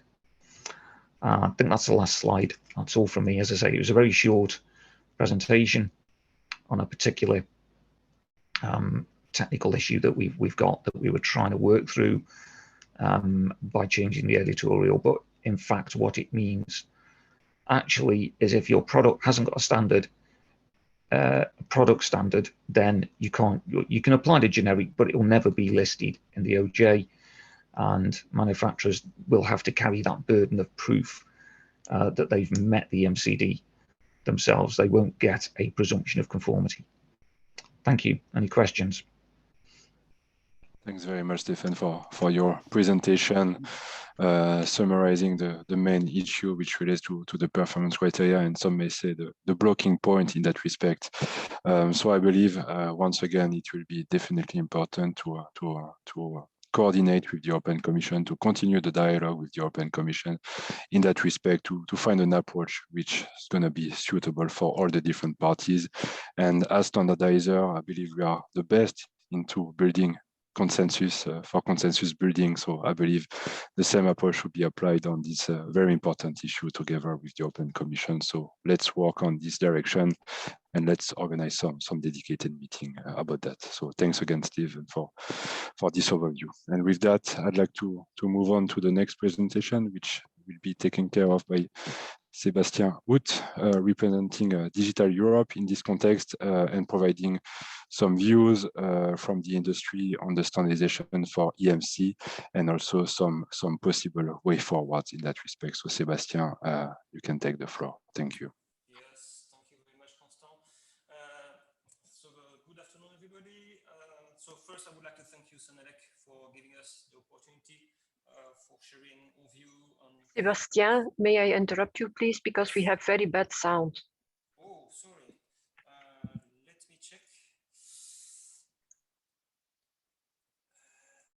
Check with this microphone is better? Yes, it's perfect. Thank you. Oh, okay, thank you. So yes, I was saying that I would like to thank you, Senelec, for giving us the opportunity for sharing our view and opinion and recommendation on the current situation for standardization. Here in this slide, you see that you may scan actually the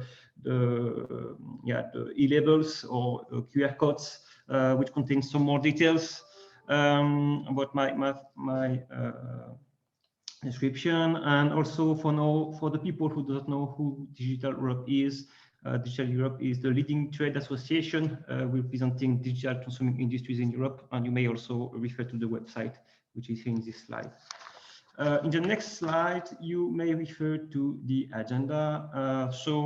Focusing on 3 points, the view of the industry and the current situation. And more particularly, we will focus on the status of the European standards compared to the state of the art, the consequence on industry, and we also share some opinion on the current blocking points that are mentioned there. And we propose some way to go forward, some proposal for going forward. We can go to the next slide. And one more, please. Yes, so we will see in some digits here.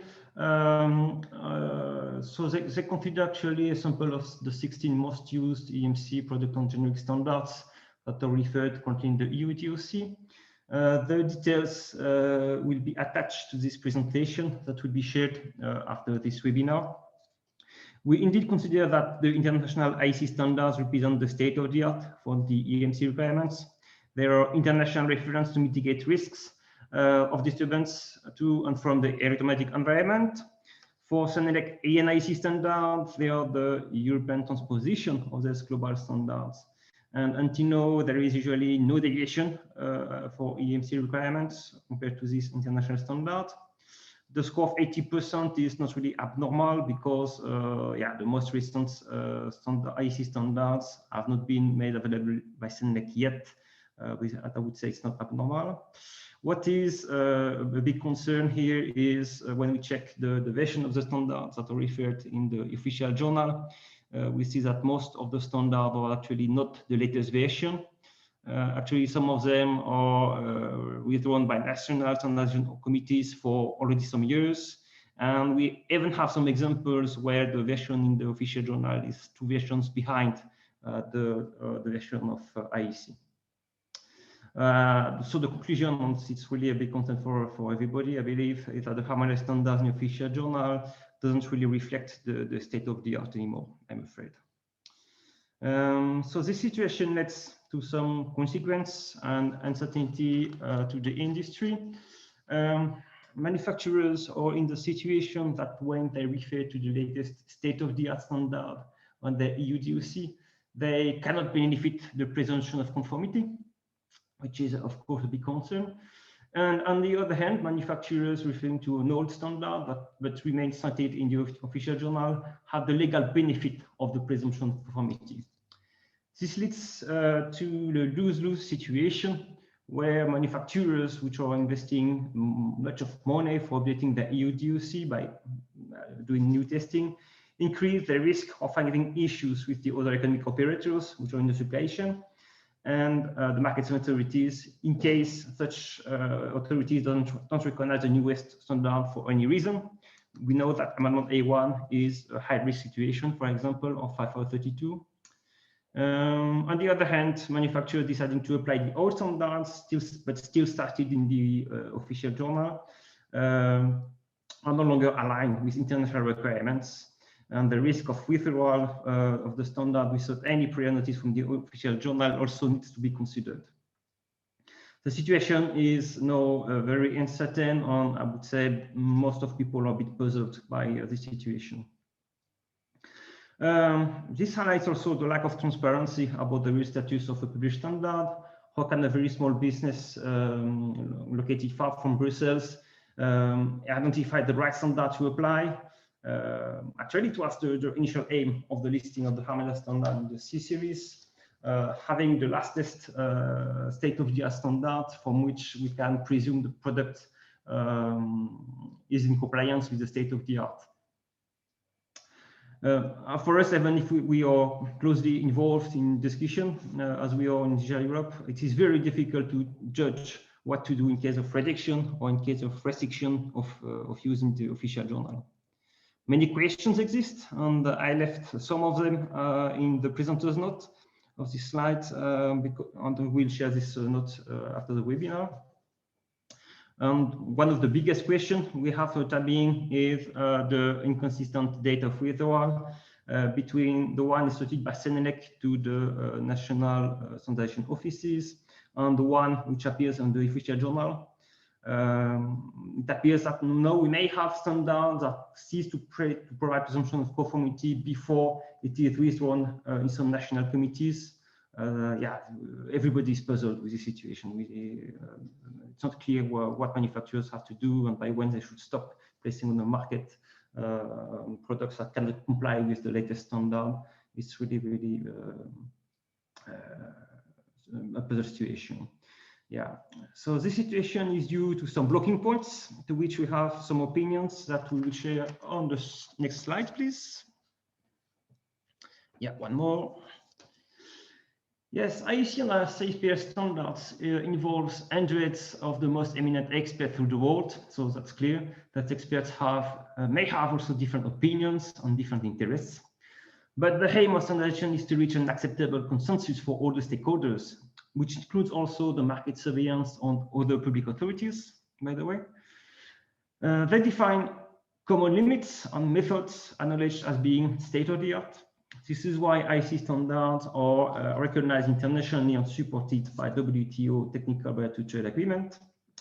But when we have an objection which is met by a single person during the approval process for citation of harmonized standards, Senelec will have no other choice than creating a common modification, despite what is written in the Frankfurt Agreement. Such modifications create some technical barrier to trade, meaning that the requirements to all Senelec members, which is, by the way, a bit wider than just the EU, will be different from the rest of the world. So you can imagine if you're a small company, you have these EU DOCs for which that we can consider as a passport for selling the product within the EU. But compared to other area, my SME will have applied different requirements that another SME located, for example, in Asia. And if I want to enter in the Asian market, just to compete with them, I will need to redo some tests and to reassess my products because the EN standards are no more in line with the IC standard, which is a big concern. So what we would like to share here to all the drafting groups is to avoid as much as possible any deviations from the international standards. Any deviations means loss of competitiveness to our industry and a more difficult access to the market of foreign countries. So please avoid such kind of deviations. In the next slide, we have maybe Stefan already covered it in somehow, but we will have also a point of disagreement here with the European Commission about the role of the manufacturer in the EMC assessment within the harmonized standards. We strongly believe that the EMC domain is a matter of environment, prior a matter of functionality, which is here a key point for understanding the concern we have. The role of EMC standard is to define limits of disturbances from the product we are placing on the market to its environment to an acceptable level, because we are protecting common public resources, and to ensure that the product is sufficiently protected, immune against the disturbances from that environment to avoid malfunction. The definition of electromagnetic environment, emissions, and necessary immunity is a must-have in harmonized standards. We all agree with that. What we disagree about is the European Commission wants in the harmonized standards offered for citation clear, specific, and detailed operating mode and conformity testing performance criteria. This implicitly leads to the definition of the intended use, functions, and performance of the product within the EMC harmonized standards. Why we disagree with this Commission statement? Because we strongly believe that because he is designer of the product, the manufacturer decides about the intended use, functions, and performance at the conceptual stage of the development, and such characteristics are manufacturer's decision linked to their market needs and absolutely not linked to the EMC actually. Of course, when a product is typical, like a printer for consumer, we have a sufficient level of consensus within the standardization committees on such intended use, function, and performance. And we may include this operating months on performance criteria in the product standard itself, and it becomes the acknowledged state of the art. But when such consensus does not exist yet, this is actually what the state of the art is. There is no consensus, and each product has its own characteristics, performance, that need to be considered according to the manufacturer's EMC assessment. For example, we have 3D printers, which are still evolving technologies with a lot of new innovations and performance at each new generation, and for which we have no dedicated operating mode and performance criteria yet in the current multimedia product standards. So we need some generic statement anyhow in the standards for covering such kind of products. And as it will appear soon, we strongly believe, of course, that the Article 18 information from the manufacturer, you can go back, please. Yeah, can go back. Yes, thank you. We strongly believe that Article 18 of the directive, which deals with information from the manufacturer to the end user, and the Annex 2, the EMC assessment of the EMC directive, and also the guide of the EMC directive, provide clear role and responsibility of the manufacturer that give us the possibility by the law for defining such intended use, function, of performance.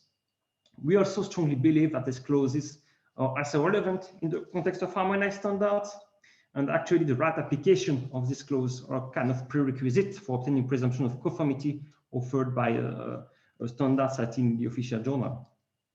And of course, Digital Europe will be kind to discuss furthermore with the European Commission about these interpretations.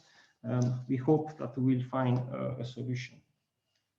Yes, so in the next slide, we will go on the way forward.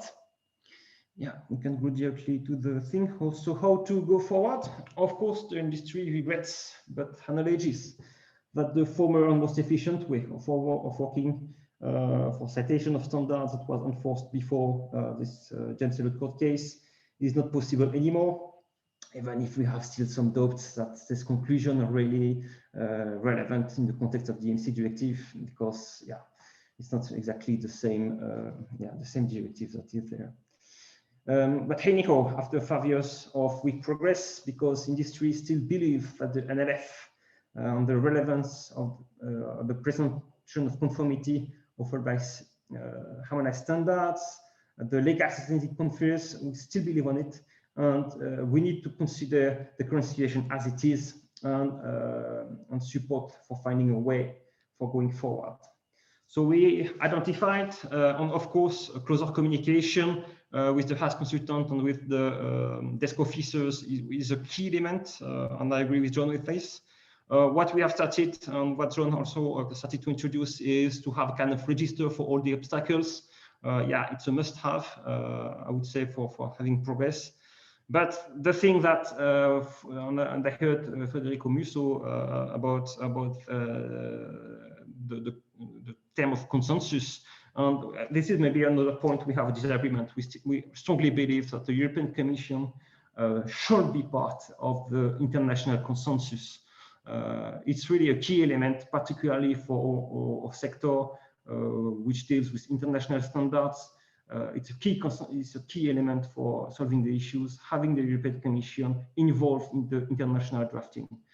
If we don't do that, I'm really pessimistic that we will have solutions implemented and acceptable for everybody. Yeah, that was it. So thank you for this opportunity, and I give you the floor back. Yeah, thank you.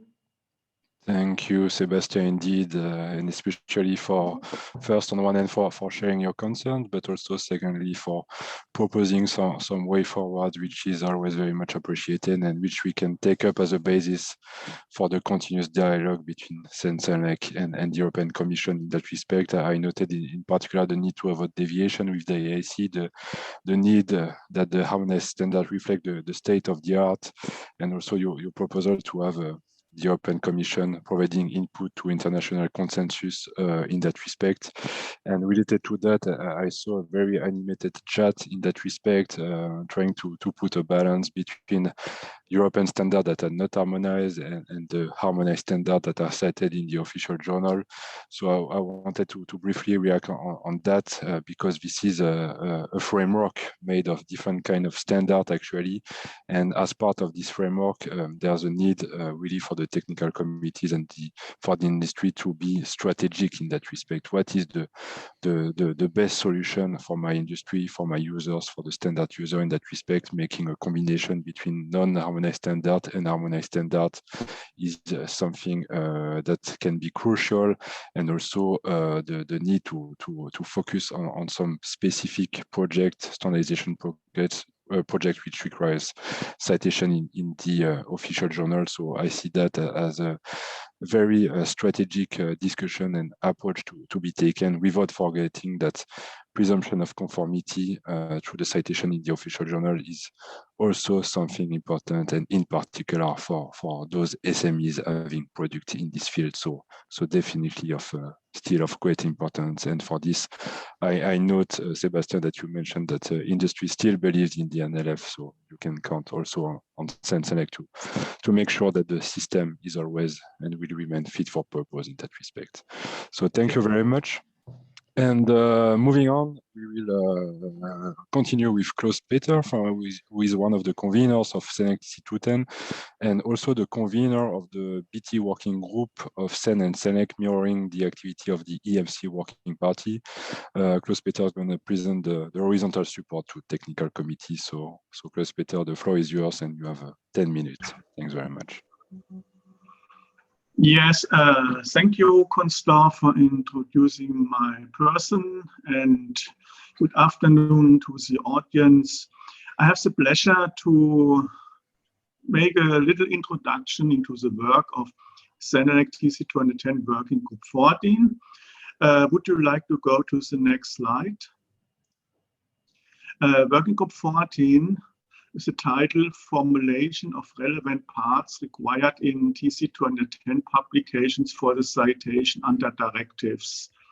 The task of this working group is to work out the texts for these relevant parts.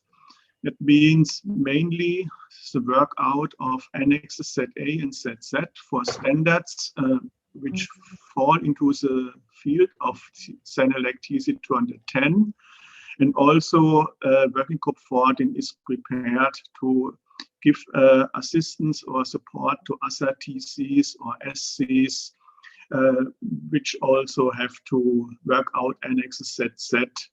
But it's clear that every TC has the best expertise about its own standards, and we only can give a support. We cannot write the Annex Z for other TCs.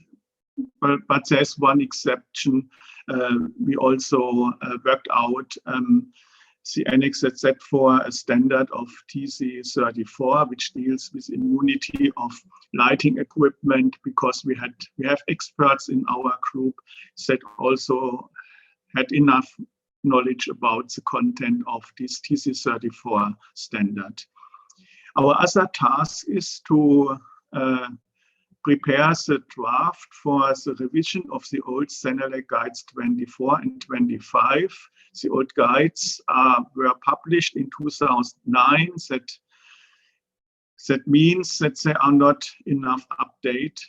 And also we had the idea, and it was also agreed by TC210, that we merge the content of these both guides in order to create a new Senelec guide which also will have a new number. This new number is not decided up to now.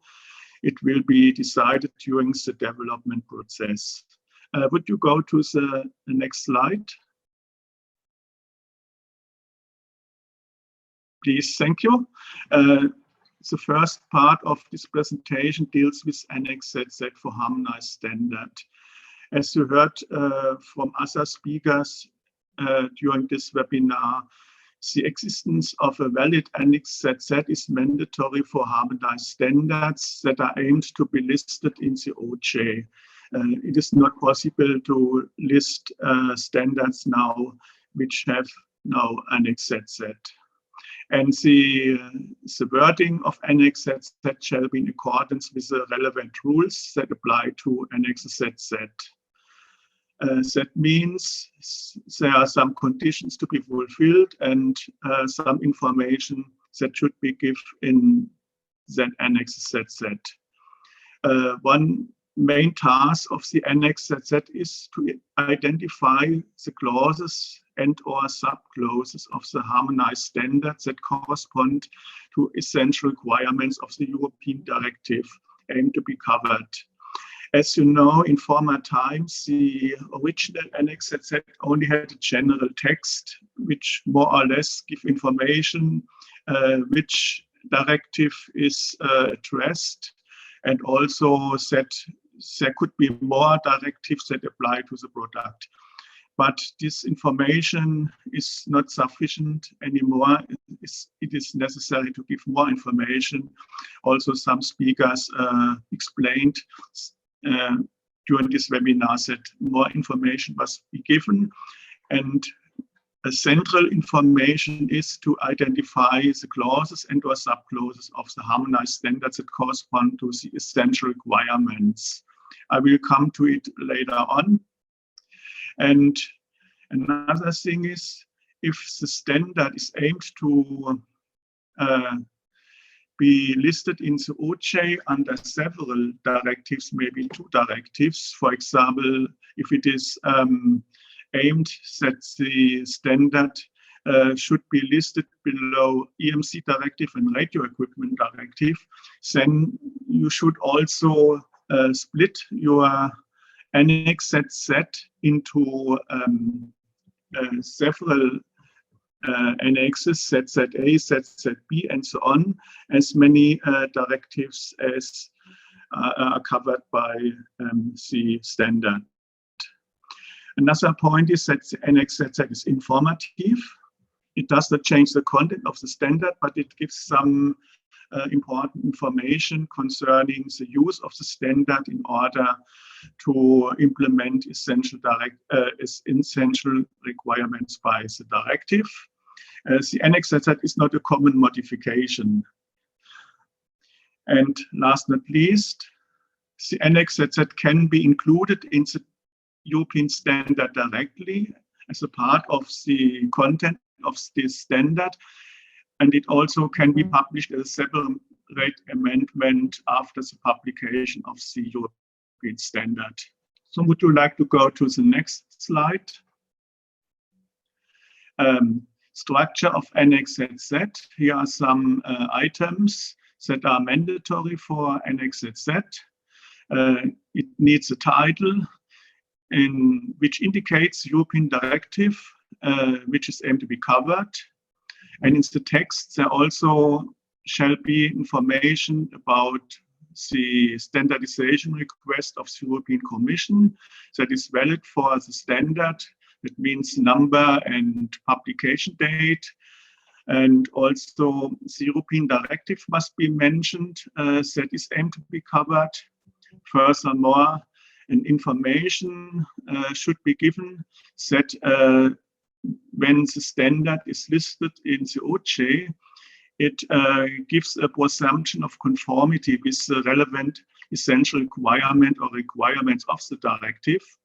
And also there should be a warning note which is concerned with the validity of the presumption of conformity given by the standard. That means that this validity is out of force if the standard is no more listed in the OJ. And also another warning note gives information that it could be that there are more European directives that apply to the product, and that you should also keep in mind that the other directives. And now last but least, which is also a new thing, compared to the original Annex Z, there is a table which indicates relevant clauses and or sub-clauses. And also this table can contain additional information concerning these clauses or sub-clauses if it is necessary to have this information. Would you like to go to the next slide? This is the format of this table, which indicates the essential requirement or requirements that are covered by the standard.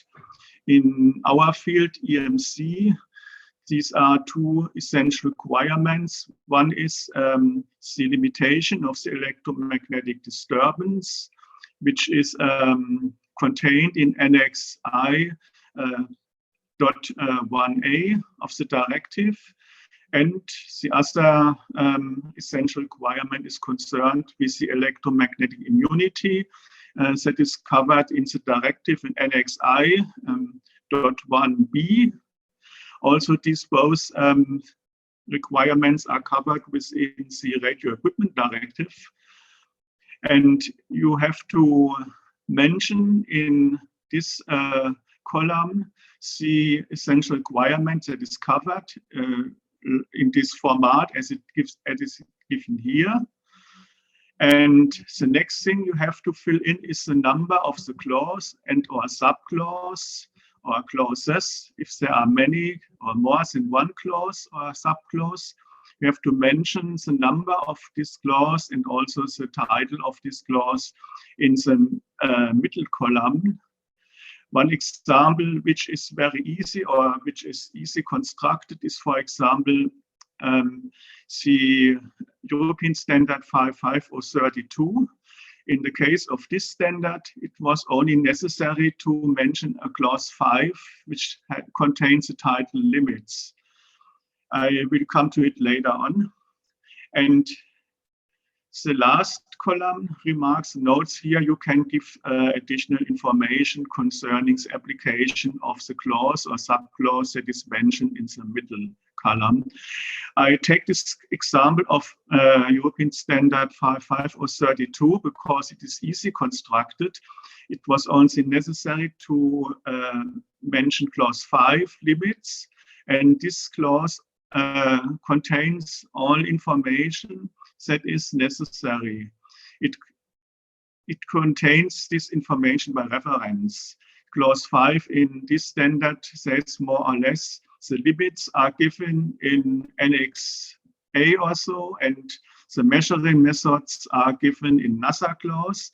And so it was sufficient only to mention this clause 5 because the references to other clauses which specifies the limit, specifies the measuring methods, and so on, are contained in clause 5, and therefore it was sufficient only to mention this clause and to have all information in the Annex Z.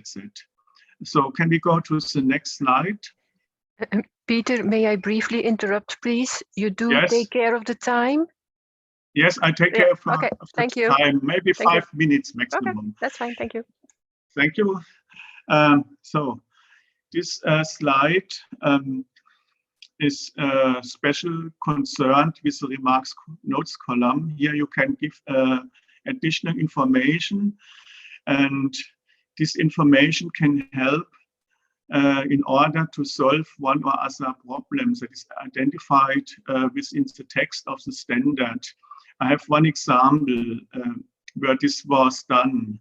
There were concerns, as you heard, about the statistical assessment of mass-produced equipment. There were concerns about requirements and information given in some of the harmonized standards. And it was said that these requirements are not applicable for the presumption of conformity with the directive. And in this case, we could solve the problem as a short-term solution. We solve the problem by giving a remark or a note in the remarks note column that these requirements are not applicable in the field of the EMC direction for the presumption of conformity. And so it was possible to list these standards. Maybe there are other cases where Annex Z can help, but there also can be cases where Annex Z cannot help to solve problems, where some things must be done within the text of the standard. It is a short-term solution. In every time the committee should consider if a problem that is identified can be solved within the text of the standard if a revision of the standard is done. And also, if there is a revision of the standard, you should check your Annex Z if the Annex Z needs also revision or modification because some things changed in the standards that play a role within Annex Z. So can you go to the next slide? The other task of working group forwarding is to prepare a new Senelec guide. The title is Guide to the Drafting and Use of Harmonized and Non-Harmonized EMC Standard. And the scope or purpose of this new guide is to give useful guidelines and information for the preparation of EMC standards. And in general, with the focus to the implementation of the EMC directive and of the radio equipment directive. This new guide, which is only existing as draft in the working group, but I think and hope that it will be visible to the national committees next time. This merges the old guides 24 and 25 and updates them. In some of the information in this guide are relatively similar to the IEC Guide 107 concerning the standards and principles that are valid for the standards, the kind of standards that are existing and so on. And also additional to Guide 107 at IEC level, there are a lot of information that is concerned with the special focus to have the standards listed in Europe under the headline or under the roof of the EMC directive and the radio equipment directive. This is also new. The old guides only are concerned with the EMC directive or the use of the standards under the roof of the EMC directive, and the new guide also will give information or also will include the radio equipment directive. So can you go to the last slide? This is an overview about the content of the new Senelec Guide XY. But due to time, I cannot give too much explanation what is behind all these clauses. But for a short time, there, like I said, there are information about the standards itself, how they work, how the principles for the standards, and there are information about special things to keep in mind if you want to have your standards listed in the OJ. And also there are some annexes, for example, information concerning Annex Z, and also information concerning the treatment of multifunction equipment and also of radio-enabled equipment. That means equipment that is original, not radio equipment, but receives a radio module and then changes to a radio-enabled equipment. So thank you for listening. And if you have questions, I think you can put it into the chat also. Thank you, Klaus-Peter, for this very interesting presentation. Indeed, we are running a bit late, but nothing too problematic in that respect. Quite satisfactory, I would say. So yeah, just to react on your presentation, indeed, annexes ZZ are very important elements for harmonization. And if you want to go further into details, I'd like to refer to another webinar, which is available on the CENSELEC website on the level of granularity of the Annex ZZ and everything that you want to know in that respect. And as it was also mentioned, it is worth mentioning the specific templates that are available on the CENELEC POS which address those standards with statistical methods, and which are the template to be used by the product committee to indeed overcome this situation, this issue with statistical method. I also see that the chat is quite animated. This is very well. This is very healthy. Thank you for the different comments, and which is in particular useful for us at CENSELEC to see that there's a need also to provide guidance on some other aspects, the role of all the people, the parties in the standardization ecosystem, for instance, market surveillance, notified bodies, etc., the difference between harmonized standards, non-harmonized standards, non-presumption of conformity or presumption of conformity. So we will take up those points to also as part of the guidance that you deserve from CCMC in that respect. Moving on, I would like to invite Bettina to take over the floor and to make a presentation, especially in the context of what was addressed partly in the chat. So thank you, Bettina. Thank you very much, Constant. My name is Bettina Funk. I'm the chair of CISPR, the IEC Special Committee on Radio Interference. And if you go to the next slide, you can see that I'm even a member of ASEC and the Swedish alternate member in the IEC SMB. But I'm also a NETC board member. I've just mentioned this here, not to let's say be impressive, but just to mention that I have a bit of experience with the, let's say, the global side of both radio and EMC. And but I don't want to speak here as in my role as CISPR chair, because this is not a presentation that was in any way discussed in the let's say in CISPR. That's why I just want to mention my role there and why I have the, let's say, the background knowledge, you could say, to speak to you today. So if you please go on to the next slide. Yes, what we were discussing also in the chat is the international standards versus presumption of conformity, because we have, let's say, a situation where we is in this case the European National Standardization Organization, or even the European stakeholders. We do prioritize international EMC standards that are developed in CISPR and in the IEC, because they open up the global market for European stakeholders. And that is why harmonized ENs that deviate from those international standards are always just a second best choice. But that also means that the European stakeholders need to work for international standards that fulfill the EEC requirements to get the best solution, because the best solution is international standards that fulfill the EEC requirements and can be listed as harmonized standard and give presumption of conformity. Next slide, please. And the list of requirements from the EEC as of today is to a large part already covered by the IEC or the CENELEC drafting rules. It's exactly as Federico and also Ron mentioned. Ron mentioned it in the chat. Federico said it in his presentation.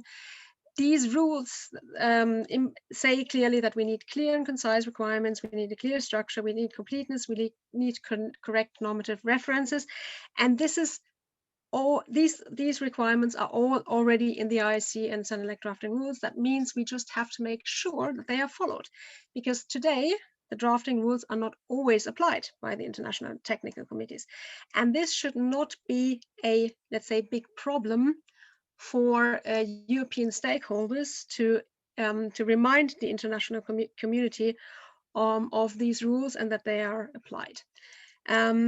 The thing that is problematic is if we get changing requirements during the standardization process. We had that, let's say, in the past years, but we are also confident that now we have reached a stable status and hope that the requirements and the checklists, as they were referred to, are pretty much stable now. If you go to the next slide, please. We call this internally in TC 210 the rabbits that are, let's say, coming out of the hat, and we hope that we know all the rabbits that are still running around there, but at least that we have, let's say, we know what they are and we can deal with them. But again, to get presumption of conformity for a specific directive, a European annex is necessary, and Peter also said what is the content of that. And that just links the content of the standard to the requirements of the directive. And there is a difference between a legal document and a technical document, and a standard is per se a technical document, but it gets a legal implication or a legal effect, as we were told so. And to get this legal effect, a good quality technical document does not have to add anything, because that's actually what the annexes are doing then, because they are linking the requirements to the directive so that we can get this legal effect. And this annex may be used, may not, or yes, may be used for short-term corrections, but this is not for the long-term purpose. So if we get requirements that change during the process, we can fix the international standards with the annexes for short-term purpose. But exactly as Ron also mentioned, if we do amendments, they have to deal with the whole standard and they have to fix the problem in the whole standard. And we need to be aware of that, let's say the EC requirements that we have seen so far, most of them are, as I said, concerning quality of standards. So the issues that are already covered, also as Ron said in the chat, mostly covered by just applying the drafting rules. But there may be one or two requirements that are not acceptable to the international community. And that means that we will then automatically get a European deviation, and that will prolong the process. So we should be very carefully assess which European requirements we have that are not acceptable internationally. So far, the European Commission was, let's say, we were able to discuss all the requirements with them, and we found for most of the issues solutions, but we have to be, let's say, we also have to be clear on, for example, language issues. We may have a global perspective there that we cannot deal with on a European level. Next slide, please. But what is most important, I think, and that is the global perspective again, we have when we get standardization requests nowadays, these standardization requests are pretty, let's say, focused and already very detailed, and that leads to big issues with the global standardization, because if we get everything from the title to how many pages, and now I'm of course exaggerating a bit, but you know, everything from the title to how many pages the standard may contain, that is not flexible enough to get the global standards into the European scheme.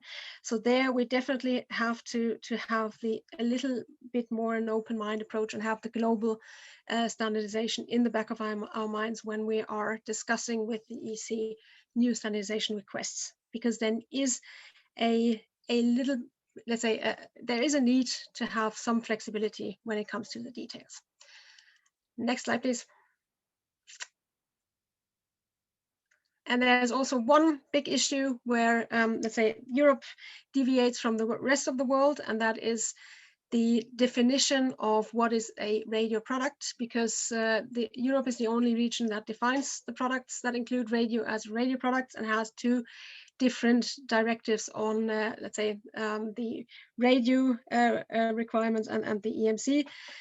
Or let's say we look at these two issues from two different directives, you could say. And that can be a bit problematic on the global basis as well. So far, it seems that we have, let's say, found solutions internationally to that are also acceptable to the global community, but we have not, let's say, reached our goal in all discussions there. And that's it from my side. Thank you very much for your attention. And thank you very much, Bettina, on my side too. Very interesting, this reference to the Sensenec internal regulation tree, which really must be the main document for the drafting of the standard, because it is also in line with the ISO IEC directive in that respect. Also very important to mention the certain level of flexibility that could be introduced through the Annex Z, which is always something that can be used, and which refers to what I mentioned previously about those new EMC template for the statistical method. Also interesting to note the role of international consensus, and it's really this match between international standardization consensus with the European requirement that makes the beauty of European standardization. So we should definitely continue in that direction. And of course, the red, which is another piece of complexity, as some people would say so, that is also being addressed by Sensenec. So thank you again, Bettina. And with that, I would like to hand over to Beatrice for some use cases from different technical committees. Thank you, Beatrice. Thanks a lot, Constant. Good afternoon, everyone. So I've been asked to have this presentation on use cases for our experience regarding the HAS assessment in the last 5 years. So I'm chair of TC23 on protection devices, and also of TC205 home and building electronic systems, and secretary for TC37A for SART protection devices. So next slide, please. So I will present you the current situation regarding the committees I chair, and then I will focus on the main problems we encounter and provide some recommendations from our point of view. So regarding TC205 home and building electronic systems, we are responsible for 2 standard series, and there are several standards in those standard series that are not harmonized, but we have 4 standards concerned by harmonization. One of them is harmonized under the low voltage directive, and the main standard has been cited, but we currently have a negative assessment for the amendment 1. This is work coming from the IEC. And for then we have some other 3 parts regarding the concern by the EMC directive. And for those, we have decided to decouple these 3 standards from the EMC directive, because we had negative assessments, and we prefer to have these standards available for the users, and then in the meantime try to work on the solutions. For these 3 standards, the main concern was the 80/80 rule that in the meantime has been solved. So we will try to address this problem in the correct way next stage.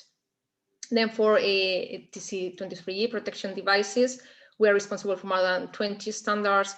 And we have had several negative assessments in the past years, but the main issue we have are with first editions, right? So protection devices, for these devices we have standards that have been published for many years, but of course the market is in continuous development, and we have new products that we are for which we are developing standards. And for those, we are having problems with to solve to get agreements on the assessments. And I have highlighted particularly two of them regarding electric vehicle protection. This is 62752. For which we again have decided not to decouple the standard from the EMC directive due to negative assessment, and another one for power frequency or voltage protection devices. Again, we had for this one we had an oral agreement after a negative assessment at formal vote stage, but we still have the requirement from the European Commission for a final assessment. So we've been pretty busy in the last years with discussions with HAS consultants, CCMC, and all the stakeholders in order to try to get our standard cited. Next slide, please. So for us, what are the main issues? First, communication. This has been pointed out several times during the previous presentations, and especially in the chat that has been very active today. I'm surprised. I think this is a way of measuring the level of interest within all the stakeholders.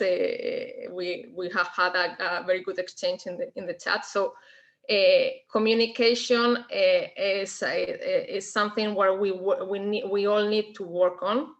There are some comments from the consultants relating technical content that are due to misinterpretation. So of course, HAS consultants cannot be experts in every single product, so they may have questions. And some of the comments that we are receiving are could be simply simply addressed by a proper exchange between the technical experts in the committee and the HAS consultant.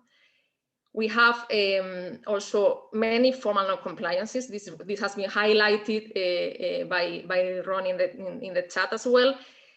Sometimes the format of the annexes, lack of some dated references, lack of documentation, that again could be easily solved by a quick contact with the TC.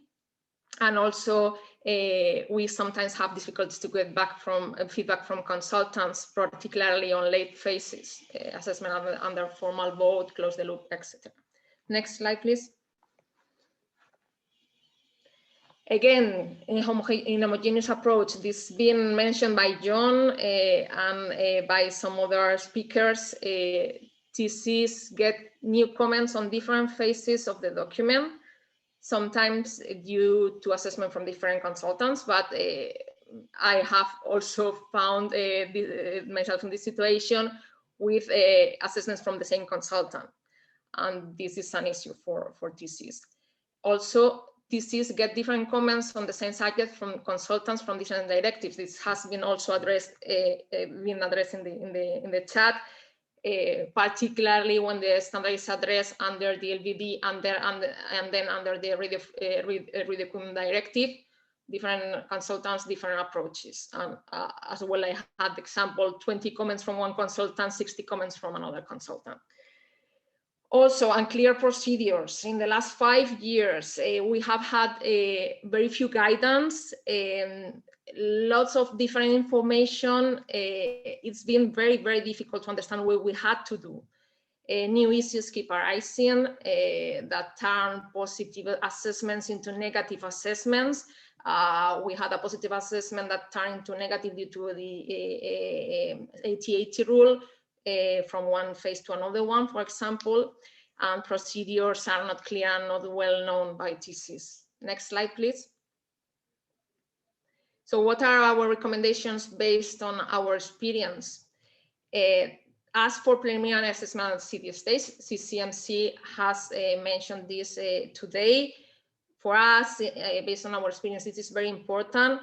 If you get the document assessed in a very early stage, you are able to address the consultant concerns at this very early stage, and this simplifies the process. One thing we have to solve is how to get these CDs, because as TC officers have no access to the IEC documentation, so we will have to work on this. Then exchange with HAS consultants as much as possible during the assessment process. this is not more possible according to the recent communication, and I trust that we will solve this problem, and then we have to do something to improve this communication. Involve as soon as possible corresponding IEC convener in the discussion of the comments. There were some questions on the chat today at this respect. What we've done is 80% of the Senelec standard come from IEC. So in our technical committees, what we do is we work very closely with the IEC convener, even if he or she is not European, in order to address the comments of the consultant that are also of interest of IEC. Most of them have to be addressed at IEC. So what we do is we set some kind of task force ad hoc with the Senelec consultant, the Senelec convener, the IEC convener, and the TC officers, and go through all the comments from the consultant in all the phases. So this makes the process easier. Next step, next slide, please. So for recommendations for CCMC, I'm sure that they are already taking care of most of these points, but make sure that the templates for Annex Z and Z8 in BOS are always updated and aligned with the EU request. In the past, we found that we were using the template in BOS, and we were receiving comments from the consultant. Yesterday, I found that there is one more request from the European Commission regarding the 80/80 rule.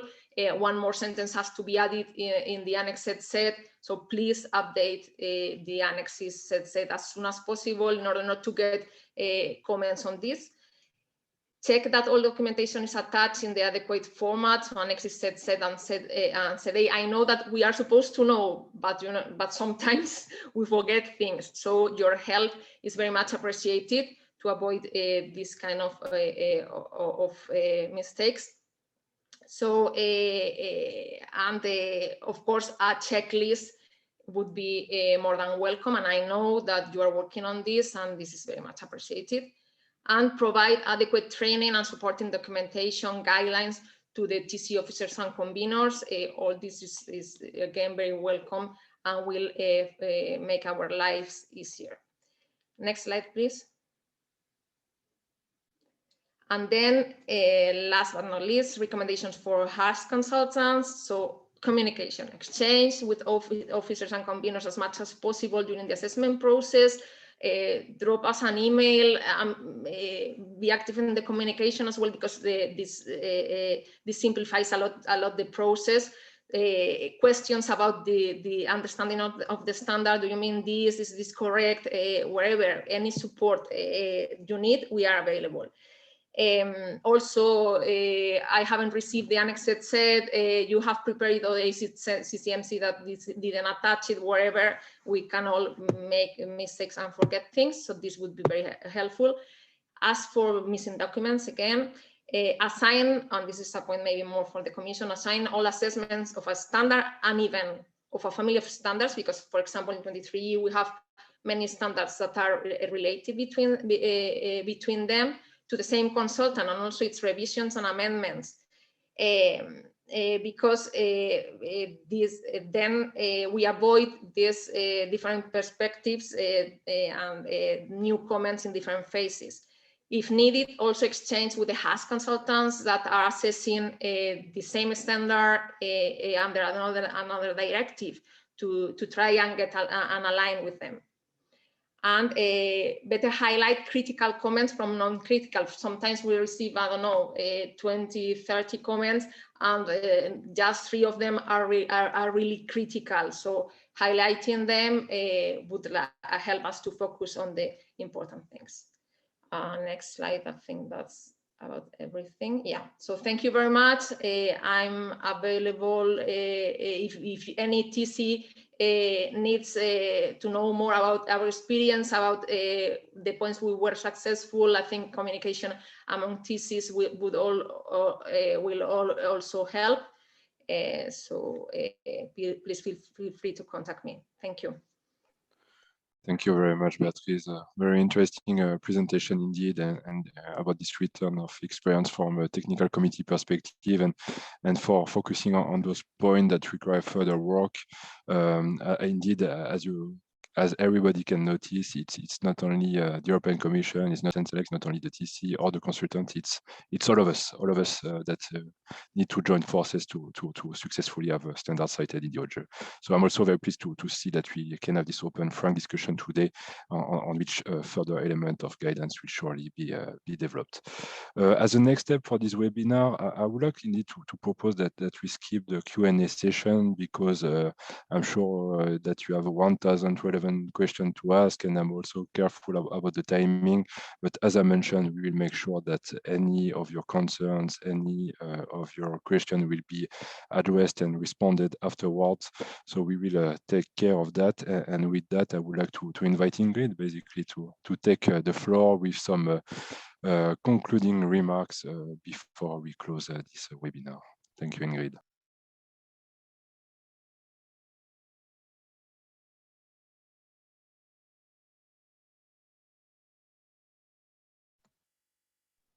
You're muted, Ingrid.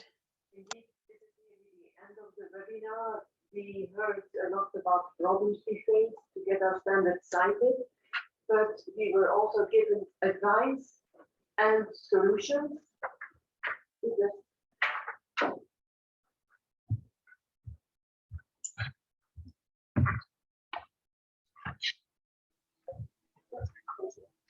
Ingrid, we can't hear you.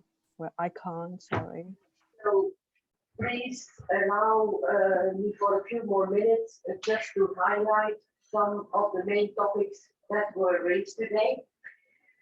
The primary role of the house consultant is to assess the legal suitability of a harmonized standard that is offered for citation in the official journal, and to provide advice to the European Commission. The Commission has the final decision on citation of a standard. We also heard about the 3 stages in the development of the standard, during which you can ask the house consultant to assess your draft. It is strongly recommended to ask for an indicative assessment of the first working draft or CD. The transmission notice that receives used to send their draft to CCMC has a box that you can tick if you want a first working draft to be submitted to the house consultant for indicative assessment. You can see it on the slide. If you want an IEC CD to be assessed, contact your project manager.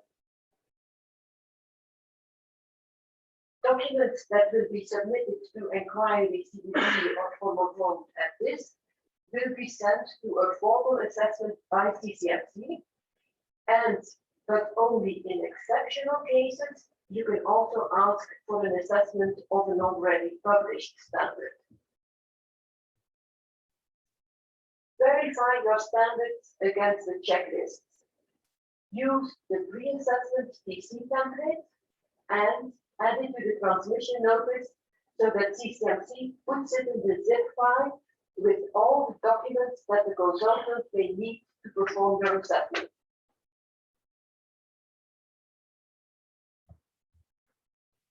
For EMC and Radio Equipment Directive, there is no need to date the normative references in the main body of the standard. It is sufficient that the dates of normative references are given in the Annex ZA. Where the problem of standards containing statistical methods has been resolved by an Amendment 11, the Annex ZA of the referencing standard should use the following format.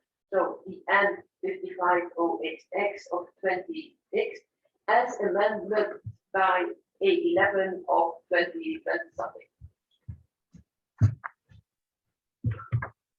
Performance criteria have to be defined by the product standards. We will prioritize global standards before European common modifications. And we strongly encourage you to encourage IEC to also introduce the required changes. Failing that, IEC takes the required changes on board, consider to produce common modifications as an interim solution. This is until the next edition can be updated accordingly. Potential. Exchange with host consultants as early as and as much as possible during the assessment process. Involve as soon as possible IEC in the discussion of the comments. We noted the TC's wish towards consultants to highlight critical comments from non-critical in the assessments. And TC's call for more transparency of the process. Also, an important point on the TC's wish list is a proposal for a consistent assessment approach for all directives will be of benefit for us all.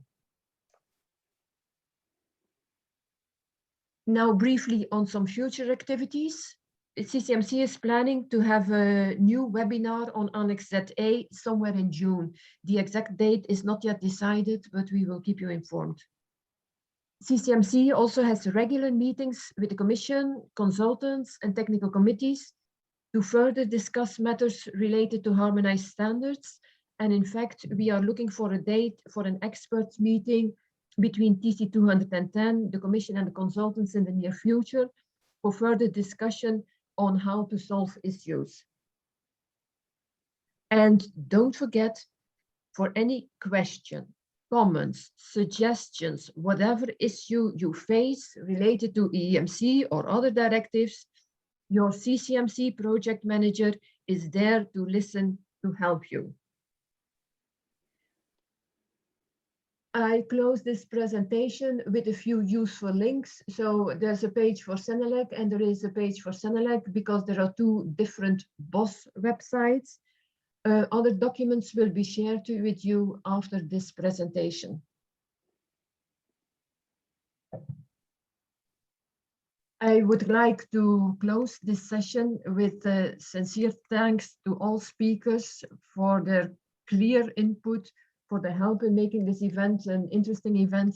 And I would like to wish you all a good evening and thank you for your participation. So goodbye. Thanks so much, Ingrid. Thank you. Bye. Thank you, everybody, for joining us Thanks, today. Constance. Thank you. Bye. Thank you. Bye-bye. Thank you. Bye. Thank Talk you. to you very soon. Thank you, very everybody. much. Thanks a lot. Bye. Bye. Thanks a lot. Bye. Thank you. Bye. Goodbye. Speak to you soon. Bye. Bye. Thank you. Bye. Thank you. Bye. Bye-bye.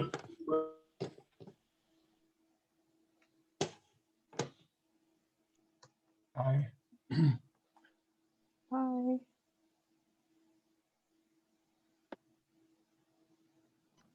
Bye, everybody. Thank you for this meeting. Thank you, Dorota. Thanks for joining us. My pleasure. Thank you. Speak soon. Thanks, Beatrice. Yes, speak soon. Thank Bye. you. Thank you. you. Bye-bye. Bye. Thanks, Bettina. Thank you. Thanks, Stephen. Thanks, Peter. Thank you, Sebastian. All the speakers that we invited. Thank you. Bye.